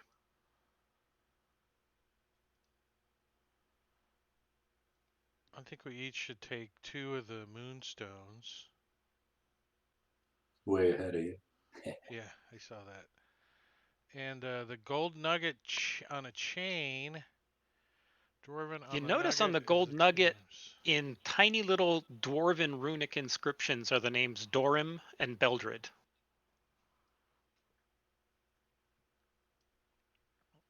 Ah, so that goes with the letter, and that goes with that dead guy.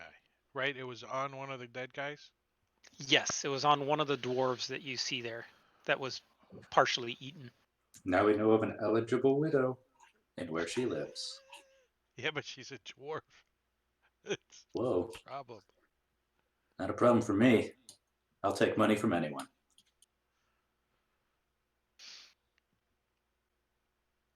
Well, why don't you hold on to both the nugget and the letter? All right, yeah, I'll add it to this fool's staff I have and this fool's outfit and all of these sex toys we got at that one cave. You gave those up. He pulls I out only gave one of them up. a I only big gave one rubber of them up. I dong. still I'll have keep it all the with this outfit and the dong whip. I got. Wobble, wobble, wobble. What's this pick lock and break lock button? What you got going on there? So the idea behind that is that you can create a parcel that represents like a chest, and I can put a DC on it, and you can actually do a pick locks, Nice. and Can it you won't give do? you. Can you add a third one that says identify mimic? Like, who didn't take their 2 pale blue moonstones?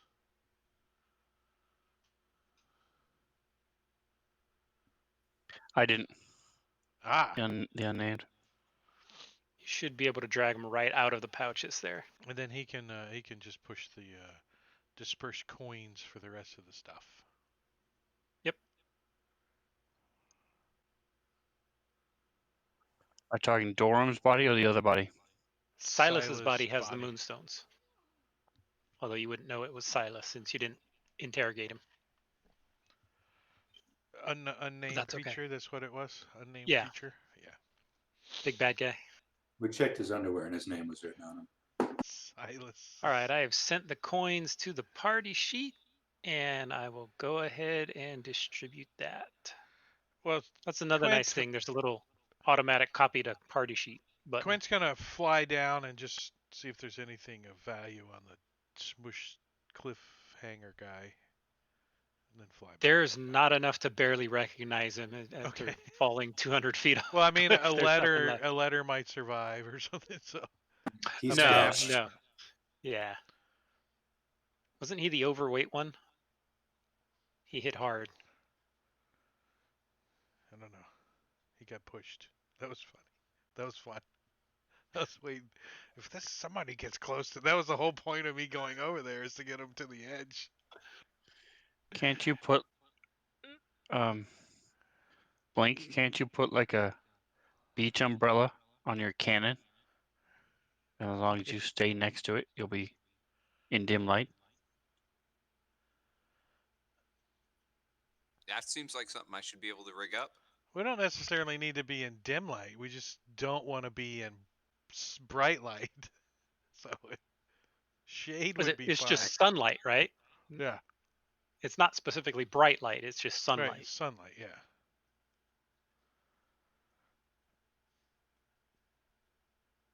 It's going to be very bulky to haul around this giant beach umbrella stuffed into the end of their cannon. He's a kobold. It's normal. He's got it on his backpack. Yeah, right. I'm carrying Yeah. so much. It's like random all the way crap around. across his backpack. It's like 3 or 4 feet on this side sticking out, 4 feet on that side sticking out. It's like the proverbial 10-foot pole that adventurers carry around. It's like when It I just go to the has beach, umbrellas on it. I take a cooler, an umbrella, a chair, my dog. Freaking. And by the time I get to the beach, I'm like, Yeah, it's even worse when you have kids. You got to take it all and all the kids stuff. well, at least the kids can help you carry crap sometimes. My dog Sometimes just looks being at the me like, operative come on, hurry up. Let's go. All right, so what do you guys want to do? You guys done checking these guys out? Yeah, what time of day is it? It's just after Calendar. noon. And we were traveling. Well, I guess we keep traveling unless. Do we need to. Let's take a short rest. Take an hour? Yeah. Okay. Sure. Do I know of anything I can do besides burning the bodies or dousing them in holy water that would prevent them from coming back as being able to be used as undead? I mean, if we dissect them or Throw them over the cliff. decapitate them More or anything. splashes. Splash. Give me a survival check. Maybe the monkey out of the water will eat them. Turn them into poo.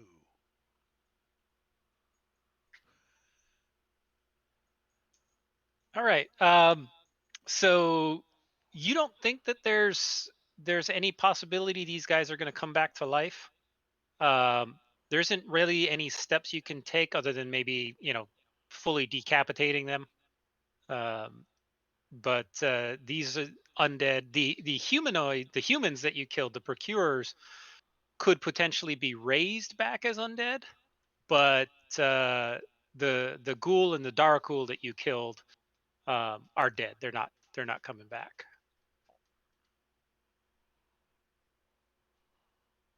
There are other types of undead where they absolutely would have the risk of coming back, but not. You don't feel that that applies here.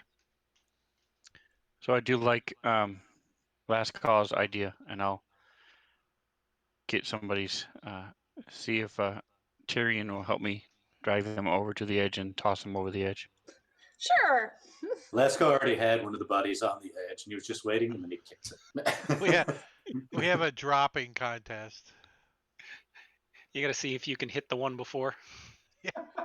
Let's do like a little heave ho and try to get it into the water.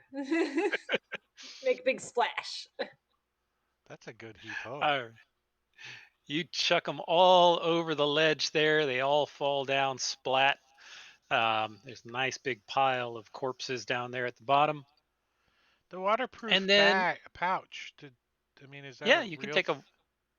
I mean, it's a pouch. If you it would want to be add it kind to of your handy inventory, for sure. somebody with spell components or something, right? Yeah. I mean, if you use spell components. But yeah, if you want to add a waterproof pouch, you can just add it to your inventory. That Well, wasn't an item I created, but while they're busy desecrating dead bodies, I want to cast detect magic as a ritual, and then just like wander around the area just to make sure there's nothing here that we missed. okay. You wander around, and the only thing magical you can see is on the body that you just tossed over the edge. No, I'm kidding. Let's have Quint to fly There, down there and get. there is nothing magical around the area. All right. All right, and I'm going to go ahead and push a short rest. You guys don't have any issues getting a short rest. All right, I'm gonna burn a hit die. Burn them if you got them.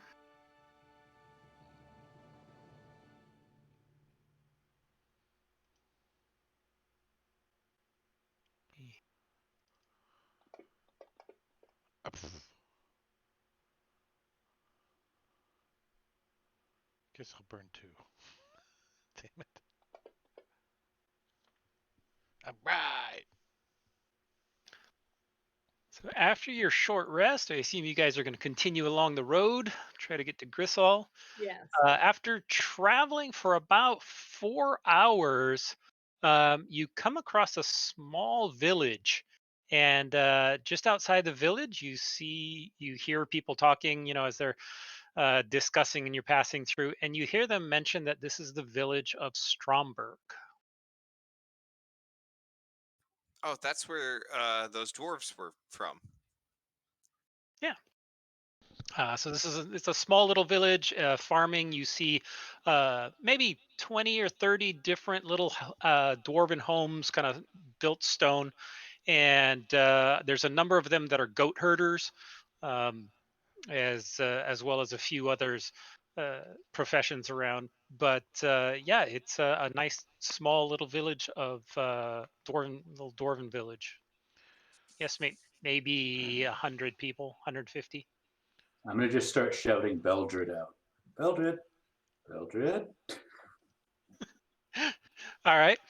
It doesn't take very long, but after just a couple of times of yelling out Beldred, you hear a voice coming from a few houses back as this very short little dwarven woman comes out. Yes, yes. Who is it? I give her the necklace and say, my kobold friend has something to tell you, and I just run away. She looks down at the necklace, and you can see tears just start pouring down her face. And she looks up at you like with this confused expression. And what, what happened? And Blink, it's like a deer caught in the headlights. Like his eyes just get really big, and he like doesn't know what to say, and he pauses, like, and starts trying to explain it, and stutters with lots of uhs and ums, and eventually is able to like get out what happened. Okay. Um, she breaks down crying. She's just pouring tears, and after a few moments of heaving sobs, she says, this was the third attack this month. We we thought the threat had passed, but Havard Glimmerstone and his men took care of the ghouls responsible a week ago, but apparently there's more. There's an She army just of. looks sad. But then she does invite you to join her. She wants to at least give you a good night's rest, um, as thanks for returning the nugget to her. Do we mention to her that her the body hit the ground really hard? I mean, Made a really cool splat pattern. You know, not the dwarven bodies, but like the ghoul bodies. You know, we might explain what we did with those. What did we? We said we threw the bodies over the ledge. We didn't All right, specify which ones. I guess it was all of them.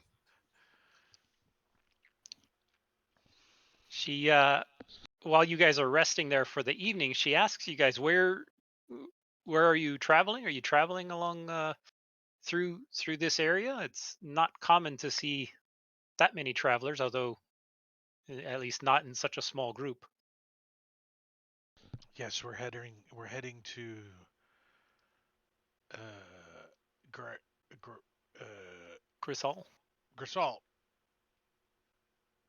from Sobak. Grisol. Oh, you're nearly there. It's you probably make it by tomorrow if you leave early enough.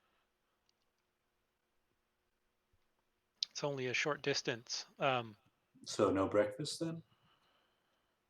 I'll have a breakfast for you. I'll have Oh, a breakfast for you. You can arrive late. They'll let you in. I play I mean, her "Thank You for Breakfast" song. Where are these ghouls coming from that you mentioned? I have no idea. I'm just the wife of a goat herder. I really don't know what is causing all of this. But when you make it there to Grisol, you might check in with Havard, uh, Havard Glimmerstone. He's a dwarf, one of the guards there that sends patrols out to take out ghouls and other nasties. They killed a large number of them last week, and we thought the threat had passed, but apparently there are more. There's Do, always more. have you heard of a Sister Adelind in Grisald? No, I've never heard that name before. What's that dwarf's name? Belgrade? Havard Oh, sorry. Glimmerstone. Let me.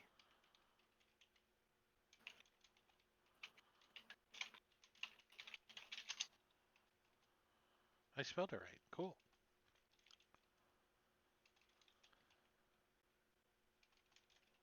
And with that, you guys can take a long rest and level up. Awesome. Um, Before we go to bed for the night, I would like to ask her um, m- some some extra details about her husband. Specifically, if she has any specific sense um, that she associates with him. Um, because if she does, I offer to do a little bit of artificer magic on this golden nugget to infuse it with a spell that will basically allow it to continue to produce whatever kind of scent that she wants, so she can continue to remember her husband that way. That Okay. would be that Sweat would Um, be and goat that would poop. be goat farts. Goat farts yes. smell. Um, she thinks about it for a little bit, and she says the strongest, the most memorable scent that she associates with him is from the goat cheese that they would make together from the herd, and it has a particularly pungent smell to it. So she would love to have you imbue this gold nugget with the pungent smell of her goat cheese. Uh, Taking a vow of celibacy in her morning. Yeah, and I tell her that that when I do this, it will she'll be able to sense it from about 10 feet away, and I can't be sure how long it will last, but it could be indefinitely. That's great. There's so many idiots around this town. It'll keep all of the riffraff away. They keep trying to court me since my husband's been gone. So I will do that then, and yeah, basically, I can have four of these abilities active at any one time, and this is the only one that I have active because I turned off the one on uh, the axe that Tyrion is carrying. All right. So until I use all four, this will just always be active for her. All right. And I would Smell like of goat to, cheese. now that we have a place to stop, I'd like to clean Tyrion's wounds and see if I can figure out if this thing biting us did anything to us. Very good. Give me a medicine check. I'll give him bardic inspiration for that because I'm interested to see if he wakes up a zombie. That 1d6? Yeah.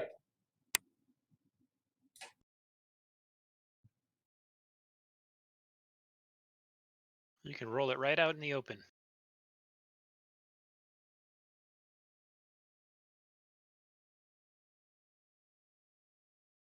All right.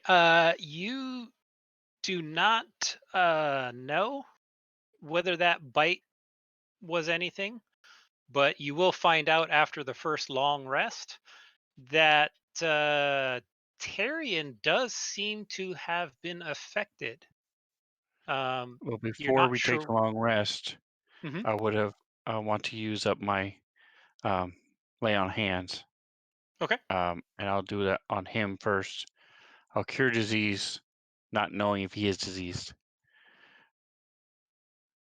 All right. Let me take a look at this. If you will allow me to do so, because I understand I'm metagaming a little bit, but I think with what we've seen before and these undead things, I think I would try to be more cautious.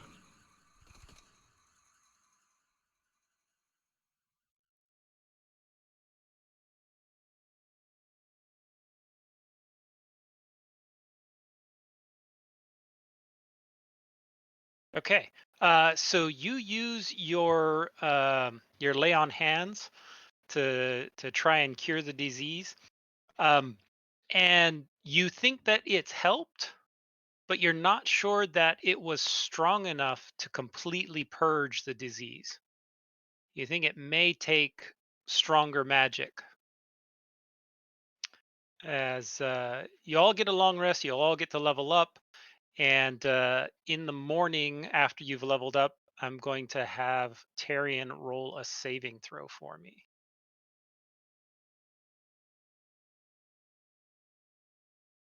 So I've already pushed the long rest. Wasn't Anybody I else going to do anything overnight? wasn't So I diseased or affected as well? You were not. You made all your saves against it. Okay. Tarian was the only one who failed the bites. so does the unnamed know that Tyrion is affected by this? It would be pretty obvious as you're getting the rest, as you get chills and fever, and your body starts shaking, as something is obviously infecting you. All right. Then once it becomes obvious, I guess Blink wants to offer a dose of the ointment that he has to try to cure Tyrion. Okay. Um, all right. Well, that is strong enough that with the lay on hands and with the Ketom's ointment, the combination was strong enough to cure Tyrion of Daracul fever. Oh, thank you, friends. I feel much better now. The effects of Daracul fever are that every time you take a long rest, you must make a DC 17 Constitution saving throw. And when you fail, you lose 1d6 Constitution and 1d4 Dexterity. And Oh, that's not it, good. you take that every time you take a long rest, and you only recover if you make a certain number of successful saves. And on when you die, you have a chance of coming back as a ghoul, a ghast, or a darkghoul. depending on the role. Do you have all these special That's- abilities? If you want, we can just kill you. You can cruise with us as a ghoul, paralyzing people and stuff. I mean, Pretty it's cool. probably okay. Free Yeah, food every unfortunately, time you we also kill take somebody. on the temperament.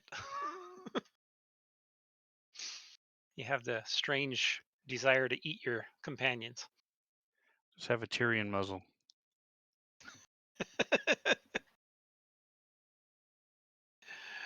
All right, very good. So whenever you're ready, We leveled up should to 4. level up. Yes. Yeah, level up to level 4. Right. So I have a quick question for you there, Mr. DM. Mhm. It says when you're preparing spells, you choose a number of spell equal to your charisma mod plus half your paladin level rounded down, minimum of 1. Mhm. So is that half your level of so right now would it be my charisma mod plus 1? Does it say half your level or half your paladin level? Half your paladin level rounded down, minimum 1. 1 spell. So I'm not sure if your charisma is so low that you would not have any, then you get at least 1, or is it Yes, saying you you always always get have at at least least 1? 1. 1 is the lowest you can get. So since my charisma mod is 2, I only get 2. I don't get 3. Right. Okay, It's well, it's half your level plus your mod. So correct. you would round down no matter what you round down to, that's 1 plus your charisma of 2, that's a total of 3. 3. Okay, thanks. Yeah.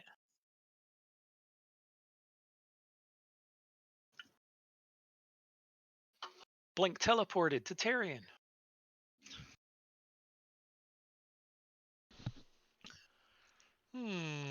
Decisions. Yeah, you all got your archetypes at Hey, level what's up with 3 this or level up changed. button Which level up button? on the class and level sheet? There's a big level up button now. It's got to be from an extension.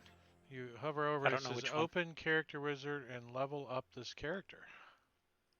Oh, yeah, maybe something that new that they added. It is. It used to be broken. I don't know if it's been fixed or not. I don't know, but I'm doing it the old-fashioned way. I'm dragging. When it first came out, like a month ago, it was broken. Yeah, I've gotten too used to doing it the old way. Right. But I don't have the tab for that for classes. Okay, to add the tabs on the right-hand side, go to the options button, and there is now a It says sidebar. now. I forgot about that. Thanks. Yeah, they moved that. I'm The sure this easier one will. way, though, is straight from your character sheet. If you to the right of where your level is, your class and level, there's a little magnifying glass. And if you click on that, it opens up your class and level thing, and you can just drag the link from the far right back onto yourself, and you'll level up that class. Oh, I did And it not will know. always be from your original source. So it The Right. book. So Yeah, that makes it doesn't nice. You don't have to confuse. worry about what book it's from. You don't accidentally add the Xanathar's Guide version of something when you started with a player's handbook version.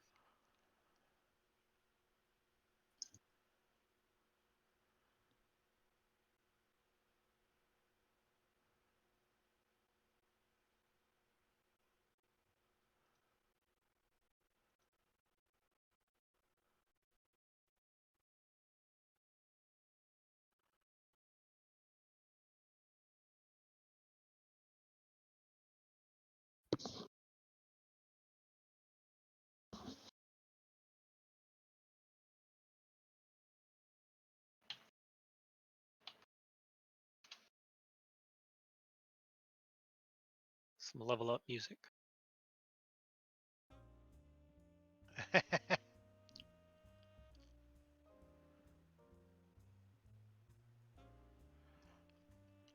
I think I might take a feat. Hmm.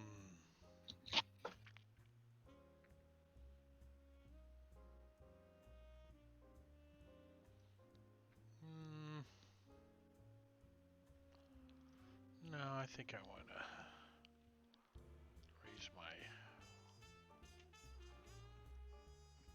There, I'm done.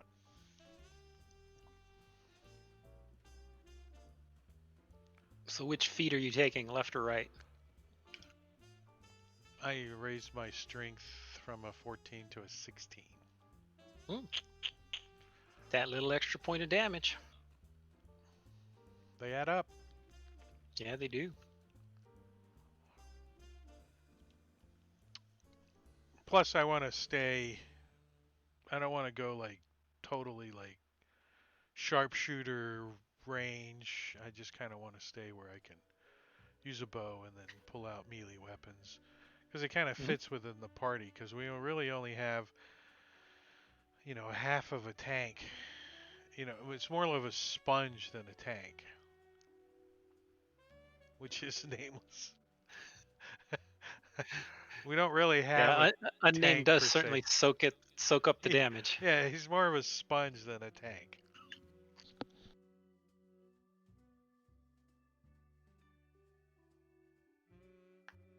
So I could kind of back up as needed sometimes. Plus, if I want to shove somebody off a cliff, it helps too. That was very effective. I wondered if someone was going to use that terrain. I love throwing terrain type stuff in there. I did look through the Midgard feats, though. There are some cool spellcasting ones. I haven't looked as closely at the player options. And the three that I considered were mobile, skulker, and sharpshooter. Those are the three I considered. Mobile was probably the top of the list because you get mobile's great. Extra 10 feet of movement too. That's kind of nice. But I thought extra 10 feet makes me 10 feet further away from the cannon, so I was like, nah. It just means you can get out and do something, then come back. Yeah. Without tripping over Yeah, difficult terrain too, if I dash. Right. But I have Climb over the 90 dead feet bodies. of movement if I need it. It's kind of. Oh yeah. Because I'm a rogue, I can take a dash. What's as your a fly bonus speed? Same as my move. I looked at that too. Okay. So my fly speed would increase by 10 feet too, but I'm like, meh. It's not like fly, the spell fly, which gives you a 60. Right. It's just Right. you just get to fly as your standard move,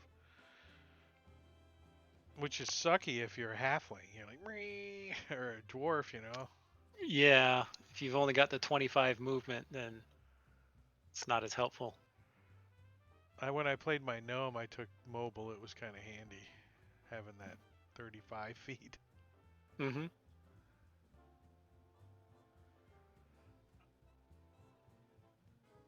Isn't your cannon supposed to have 15 hit points? Now that I'm level 4, it should have 20. 20. Okay. Making it harder to kill. Yeah. It gets 5 hit points per artificer level. Wow. So you're gonna eventually have a 100 hit point cannon? Your 20th level? That'd be awesome. I think I it's don't a know. tank technically then, isn't it? I think so. Yeah. Is this campaign going to go on that long, Jan? I doubt it. It says it's It first through could. 13th, so Yeah. that's what I'm You'll get up to planning on. at least 12, 13.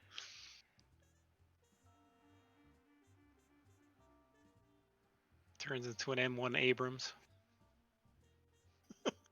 A4. I don't know what they're up to now. I don't know when. Well, they don't even make new Abrams. They just rebuild the old ones. So they strip the bodies down and just put new shit in them. Another lesson learned from Hollywood.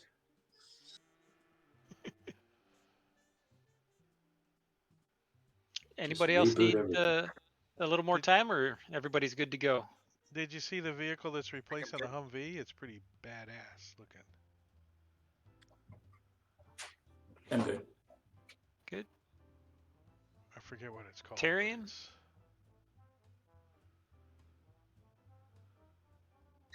I'm You're good. muted. Oh, there you go. All right. I think everybody's ready then. So we'll go ahead and turn that music off and continue on with the It's story. about the only time you need a ready check, right? Yeah. It's almost never that I need a ready check.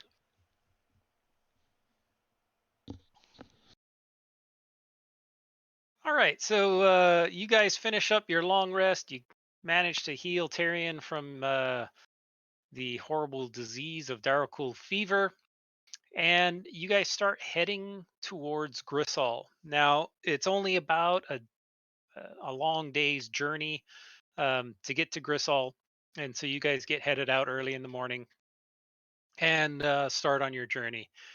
And as you approach Grisol, you get near, you you see coming the other direction is a band of dwarves. There's a particularly nasty looking dwarf up front, and there's a band of about 10 other dwarven guards that seem to be following him.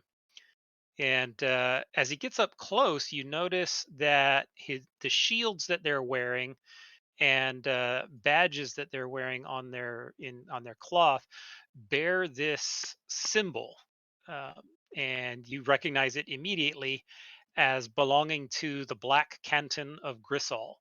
This is the heraldry for this particular A metal city. nipple?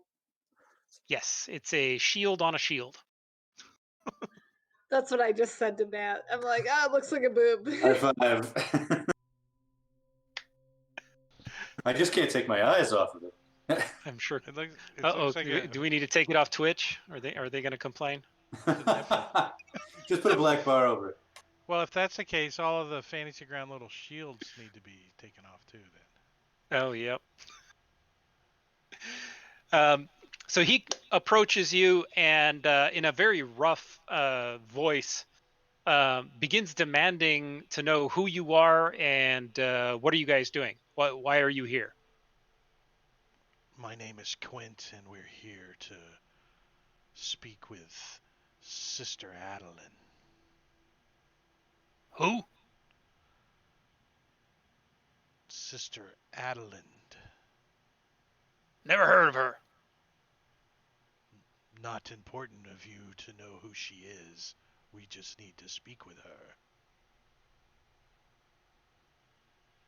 And you have reason to believe she's in Grisol? We do. We also need to speak with Havard Glimmerstone. Now that's a name I am familiar with. Why would you need to speak to him? We are also slayers of the undead. Recently? Yesterday. Where? What kind of undead?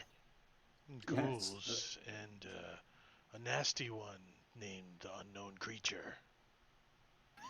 I heard some of the things you said, and I just started squawking out some of the things it said in Darkul. I have no idea what I'm saying. He looks at you with this absolutely pissed off expression. Was that a cuss? I'm sorry. I'm just repeating what I heard. He looks over and he says, "Don't ever mutter that tongue here again." But what if somebody asked me for intelligence that we've gathered?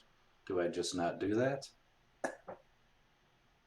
Well, if you're asked by someone in authority, of course, you can say what you've said. What rank? Would they have to be above your rank or below your? The language of the Darkul is not welcome in Grisol or in any of the Iron Crags. My apologies. To be fair, those were his last words, if that makes you feel better. and then we killed him. And then he splashed because we threw him off a cliff and he made a big wet mark. Stay down, I'll eat you later, was his last words. Yeah, he kept biting my friend. Show him the scar in your chest. It looks just like the bite marks. Are any of you a forensic dentist? You were bit by a Darakul. He's better now. We did the thing. He slept and nothing bad happened. He turns to a couple of his guys. Check him out. Make sure he doesn't have the fever. And a couple of the dwarves come forward, and not too gently they begin looking you over and wanting to inspect all of the wounds that you have. I let him check me out. I don't get too abrasive about that. Lesko strips down too for no reason. He wasn't even attacked. He's just putting his arms up. naked. Yeah. You don't get a free prostate exam very often. Through the magic of D&D, all your wounds are completely healed. Long rest. We had goat biscuits this morning, and now a strip search. I like it. Whoever is going to be the face of the party, give me a persuasion check. Probably those with the highest. I don't know who that is. All right. So he looks at you again with kind of a frosty looking attitude, and he's kind of still a little bit salty. As they eventually come to the conclusion that you don't have the fever, that Tarion doesn't have the disease. But he says, when you get into town, you better make sure you check in with Captain Brogan. He'll want to hear about the attack. Brogan? Brogan Bonebasher, captain of the guard. We will do that. Can I have your name so I can say that you sent me so I don't get strip searched again? Or do get strip searched again? I don't know. It seemed like you liked it. I thought I'd like it, but their hands were a lot rougher than I was expecting. Short, stubby, thick fingers. Did you use Can two we get fingers? like a sticker that says I don't have the undead fever? So he mentions his name as Veldrin Harmach. And he explains that he is a grave slayer dwarf. It's a profession. He leads patrols into Doresh and Morgau to take out undead. Oh, that sounds cool. Yeah. That's where his this group that he's with is now heading out to. And after a little bit more grumbling and back and forth discussion, they decide that they're no longer interested in you, and they take off. Don't come back as servants of the Red Goddess Marina. You say don't come back or come back? Don't come back. Yeah, definitely not. So as you approach the Grissol, Grissol is a very impressive, massive above-ground fortress. As you approach the gates, it's built kind of into the side of the mountain, and you can see the gates here. And from what you know, none of you have ever really visited here specifically, but from what you know of Grissol, not only is it a large above ground fortress, but it's built deep, and there are many lower levels to it that are typically not accessible to travelers, non-citizens, and especially non-dwarves. So the upper levels will have, armories and vaults, and the upper levels will have shops and inns and taverns and stuff like that. But all of the important stuff is generally kept deep below in an area that's not accessible. Now, near the front, there are two large statues. They're giant statues of dwarves that flank the entrance to the halls. Somebody give me a history check.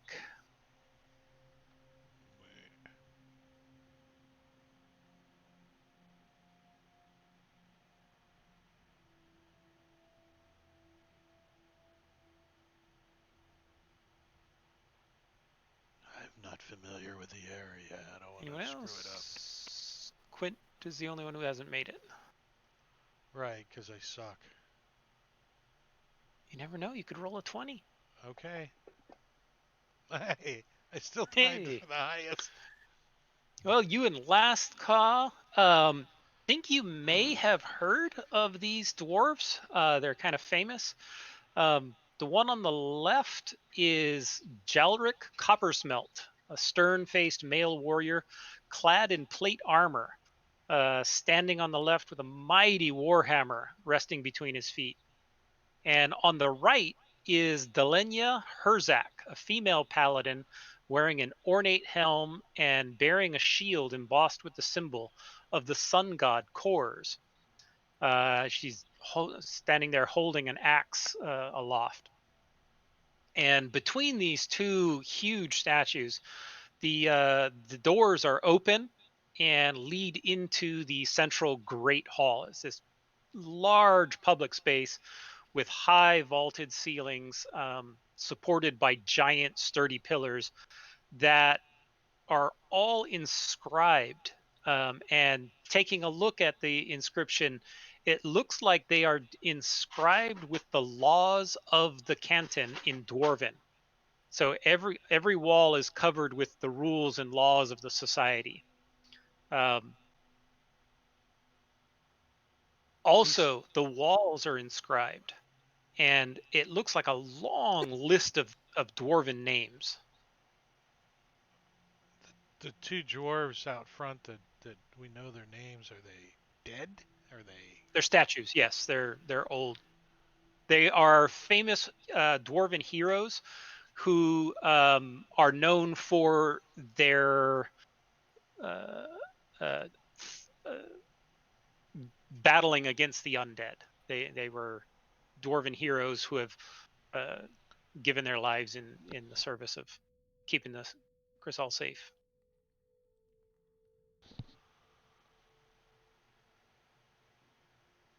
So this is a common room, and are we assuming all the dwarves are fallen names of dwarves?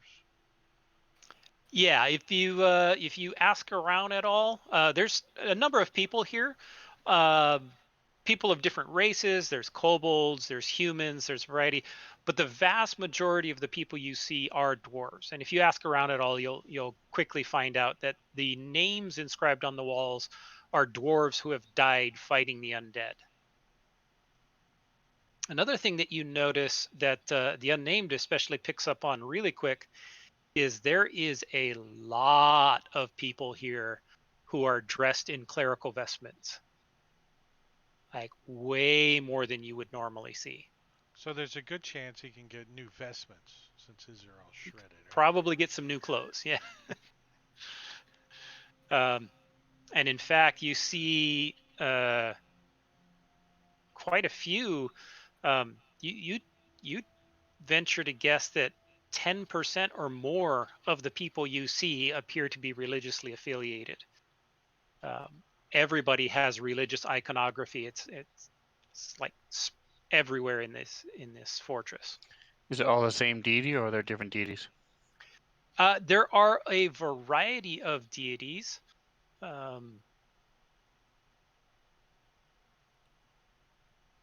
So you see quite a few. The majority are the solar god Kors and Voland, who is Kor's father in the deity hierarchy, as well as Grajava, which is Grajava the Shield Maiden, which you know is a mask of Sif.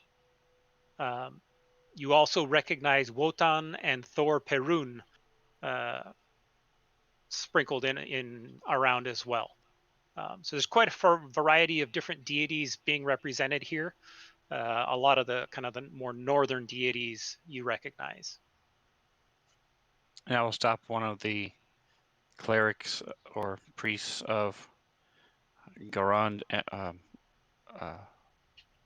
the Sif Rojava. one, Grajava, and ask where the temple is.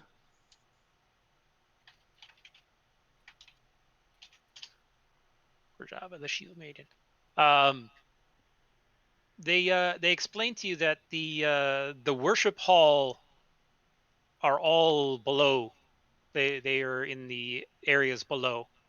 You could probably get to the ones on the first level, but you wouldn't be able to descend deeper into the fortress without some kind of further assistance.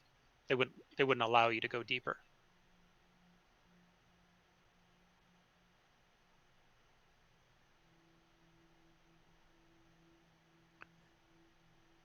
If we have time, I would like to go to the Grajava temple before we leave. All right.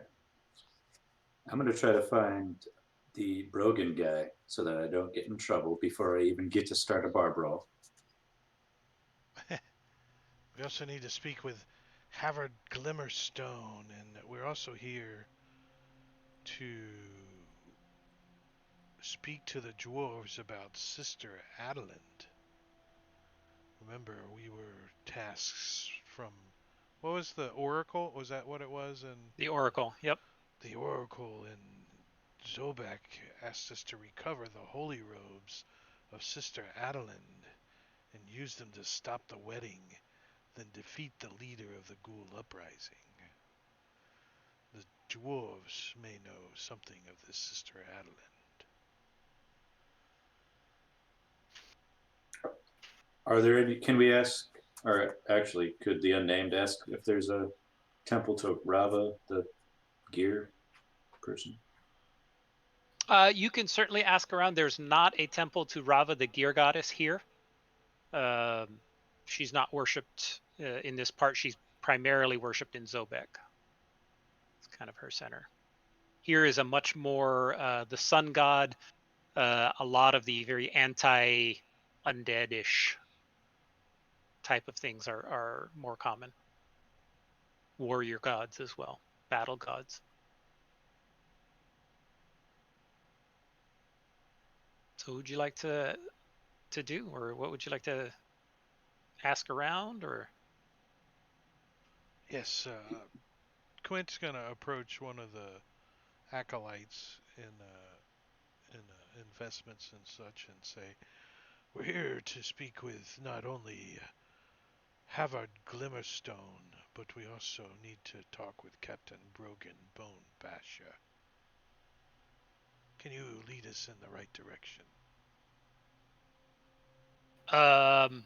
Sure. Captain Brogan normally spends his time over at the Dented Tankard. It's the local inn that travelers tend to go through. Wait, So last you could call before probably you find him leave. there. Wait for us.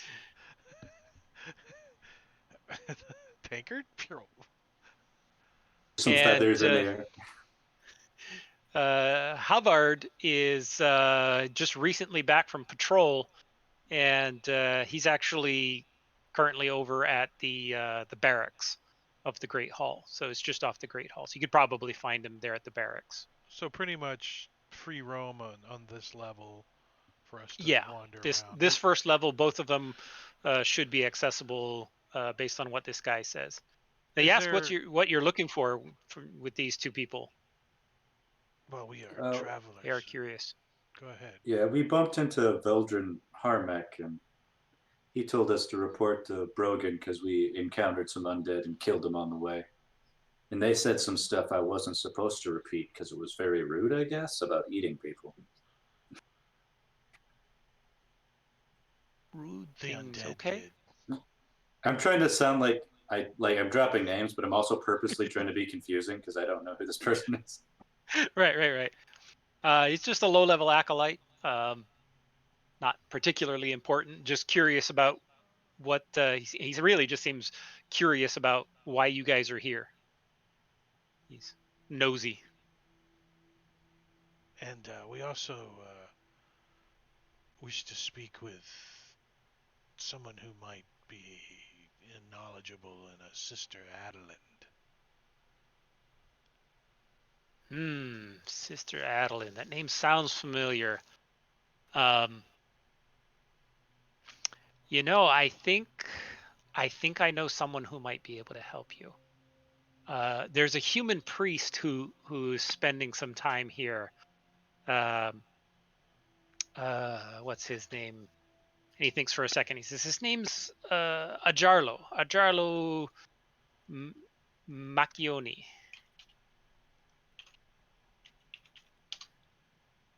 And you should check him out. I think he's a priest of Thor. I believe he is. Um, he may have some information for you on that Sister Adeline. For some reason, that sounds familiar to something I might have heard him say. Where might we find a Jarlo? At a pizzeria? That's a pretty Italian name. Right? Um, say where he's at. So he says just if you ask around, you'll eventually encounter him, and it doesn't give a So I specific asked the location. next person right next to her, do you know where there's an Ajarlo? He's down at the inn. Till the DM finds it. We keep Right. asking around. I say we go to the tankard first. Yes, I agree. I think we I all also could... say I agree in every other character's name or voice. to I'm wash just down the picturing road. myself like walking through like Walmart and somebody coming up to me and being like, "Do you know where a Jarlo Macchioni is?" Well, if they're wearing the Walmart vest, for sure. Is there a general store or something if we wanted to resupply? Yeah, you could absolutely resupply. You can do any of the player's handbook stores is available, as well as the same stuff that's in Gunnex. I don't have any that are specific to this town, but it would be the same types of equipment available.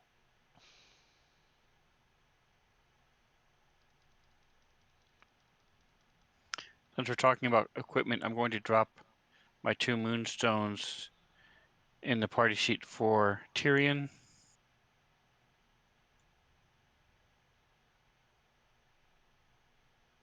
Because I still owe you 400 gold. Oh, yes. Thank you. I'll take that off your debt. That I'm not really keeping track of, so we're cool. You have to sign the little receipt. Yeah, the only thing that Quint's gonna resupply for now is just some arrows that he used. All right. And you guys wanted to head over to the tankard, right? That sounds okay to Quint. Yeah. If you want to get information, get dwarves liquored up and they spill it. All right. So it's not very difficult to find the dented tankard. It's kind of a staple place. It's right on off the main hall area through one of the archways. And it's also the main place where travelers will stay and have a meal. They have excellent beers, meads, and other dwarvish drinks. And they're even at this time of day, it's a fairly busy crowd. There's people there eating and drinking and having a good time. Um, After asking around a little bit, you're directed over to one particular dwarf who's sitting there. There's a dwarf sitting with 2 others, and you find out that is Captain Brogan Bone Basher, and this is what he looks like. This is Captain Bone Basher.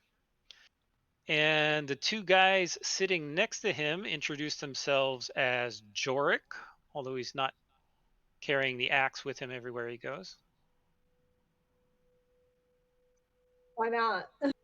And the other guy is Delgur.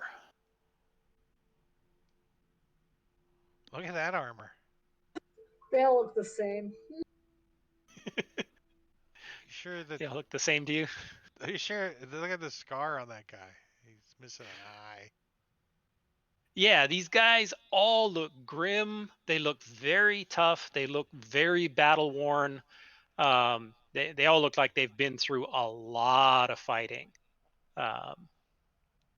And as you guys approach, Captain Brogan looks up at you, just looks absolutely irritated at you guys, interrupting him. What do you want? Be quick. We push last call forward since he's the spokesperson of the group. All right. I'm going to say I'd like to buy you around and introduce ourselves, give you some info about Darkul we met on the way. All right. Darkul, huh? Have a Yeah. seat. He Now nods and kind of points at the seats nearby. Okay. So yeah, I'm going to get a round of beer, the cheapest one because I'm a bastard.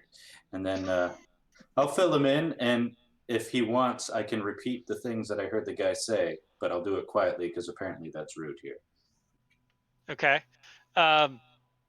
So he seems a little surprised at that you came across a Darakul this recently. He thought that that they had taken care of those. He says, you know,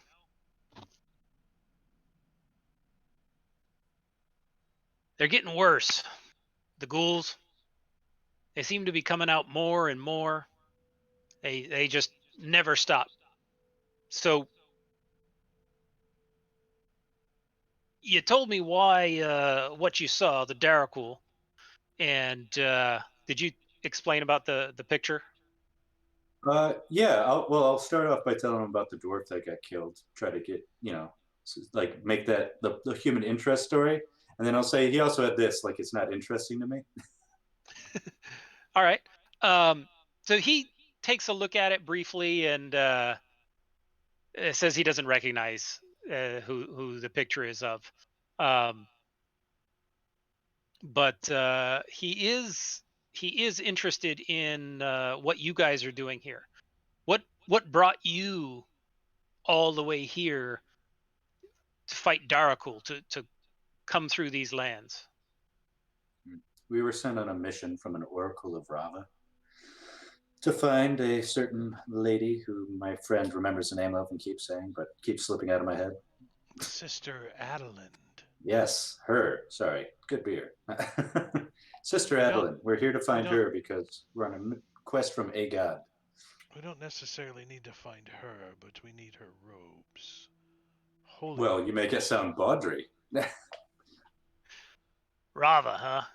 From Zobek. Yeah, yeah. All right. Well, that makes sense, I guess. Now, I don't know a whole lot about Sister Adeline, but I do know the name. I've been fighting zombies, skeletons, ghouls, and worse in the Grisol marches for years. I can tell you a fair bit about the living dead, how to defeat them. But I don't know much about the Krakovan saints and their relics. I can tell you who does, though. Trehild's Shardspike. She's dedicated her life to studying our enemies across the border in the Blood Kingdom. Her study is 6 levels down from here, and she won't talk to strangers, particularly non-dwarves, without an introduction. But you all look like you can handle yourselves in a fight.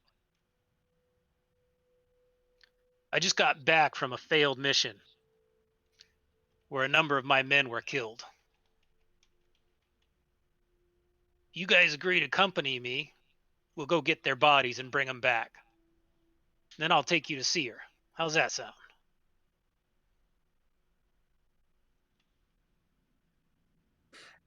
Sounds like you've negotiated something I can't say no to, so sounds good to me if my party agrees. Sounds simple enough. Yes, I agree. That sounds like a excellent agreement. The Blink says that in Dwarven. Oh, wow. See, he speaks that weird stuff you guys say. And then I repeat what he said, but I have no idea what he said.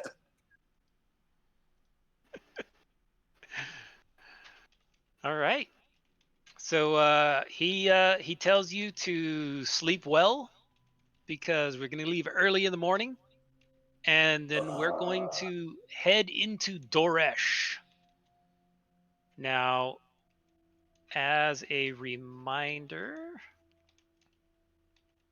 of the layout of the map, you guys are currently here in Grisol, kind of in this area here.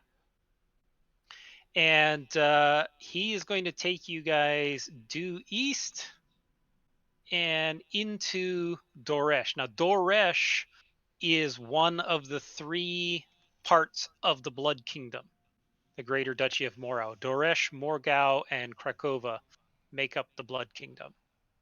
So he wants you to accompany him a couple of days in to recover the bodies of his fallen comrades. And that is a good place for us to end tonight. All right. Perfect timing, 11 o'clock. So that was session 11 of Empire of the Ghouls. I'm sure we have many, many more sessions, but this session 12 will be in 2 weeks because we play every other week. And but tomorrow night over on Rob 2E's stream, I will be DMing Icewind Dale Rime of the Frost Maiden. So if you're interested in watching me, Matakuri, Sven over there, we will be freezing our butt off. But here's Rob's info if you want to catch us over there. And then on Sunday, I think I might be running against the Giants if I can get any players interested, out of my home group, you know. But Tuesday, I definitely have interested players as we are running Princes of the Apocalypse, which is getting into the nitty gritty of it. I think we're starting to get into some plot line over there. And then Thursday we may be back over on Marbania's stream doing Deadlands. He's been having some family emergency stuff going on, so and work and blah blah blah, life. But Friday, Jungles of Chult, my homebrew. Matakuri's there, Sven's there, so we'll be doing Jungles of Chult on Friday, and then rinse and repeat and all that good stuff. But we appreciate you guys hanging out and watching. If you want to subscribe to my channel on YouTube and send me your address, I will send you $1 because I'm trying to buy your subscription because asking for it isn't working. So, but there's my info. You can click right on YouTube there and hit the subscribe button, and it won't cost you nothing. But you may get $1 if you send me your address. All the other crap I don't care about. I'm just trying to get to 100 on YouTube so I can get rid of that big long URL UCMGW648JGH. I just want to have Drake takes or something going on there. But that's it. Let's see. I think in the network, Rob is he still going? Let's give Rob a little raid action going over there. Appreciate your hard work, John. I have a question Thank- before you sign off. Sure.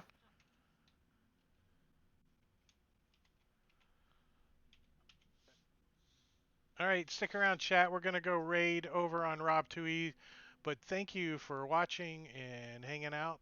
We'll see you next time. Say goodbye, everybody. Bye, everybody. Goodbye. Bye. Most.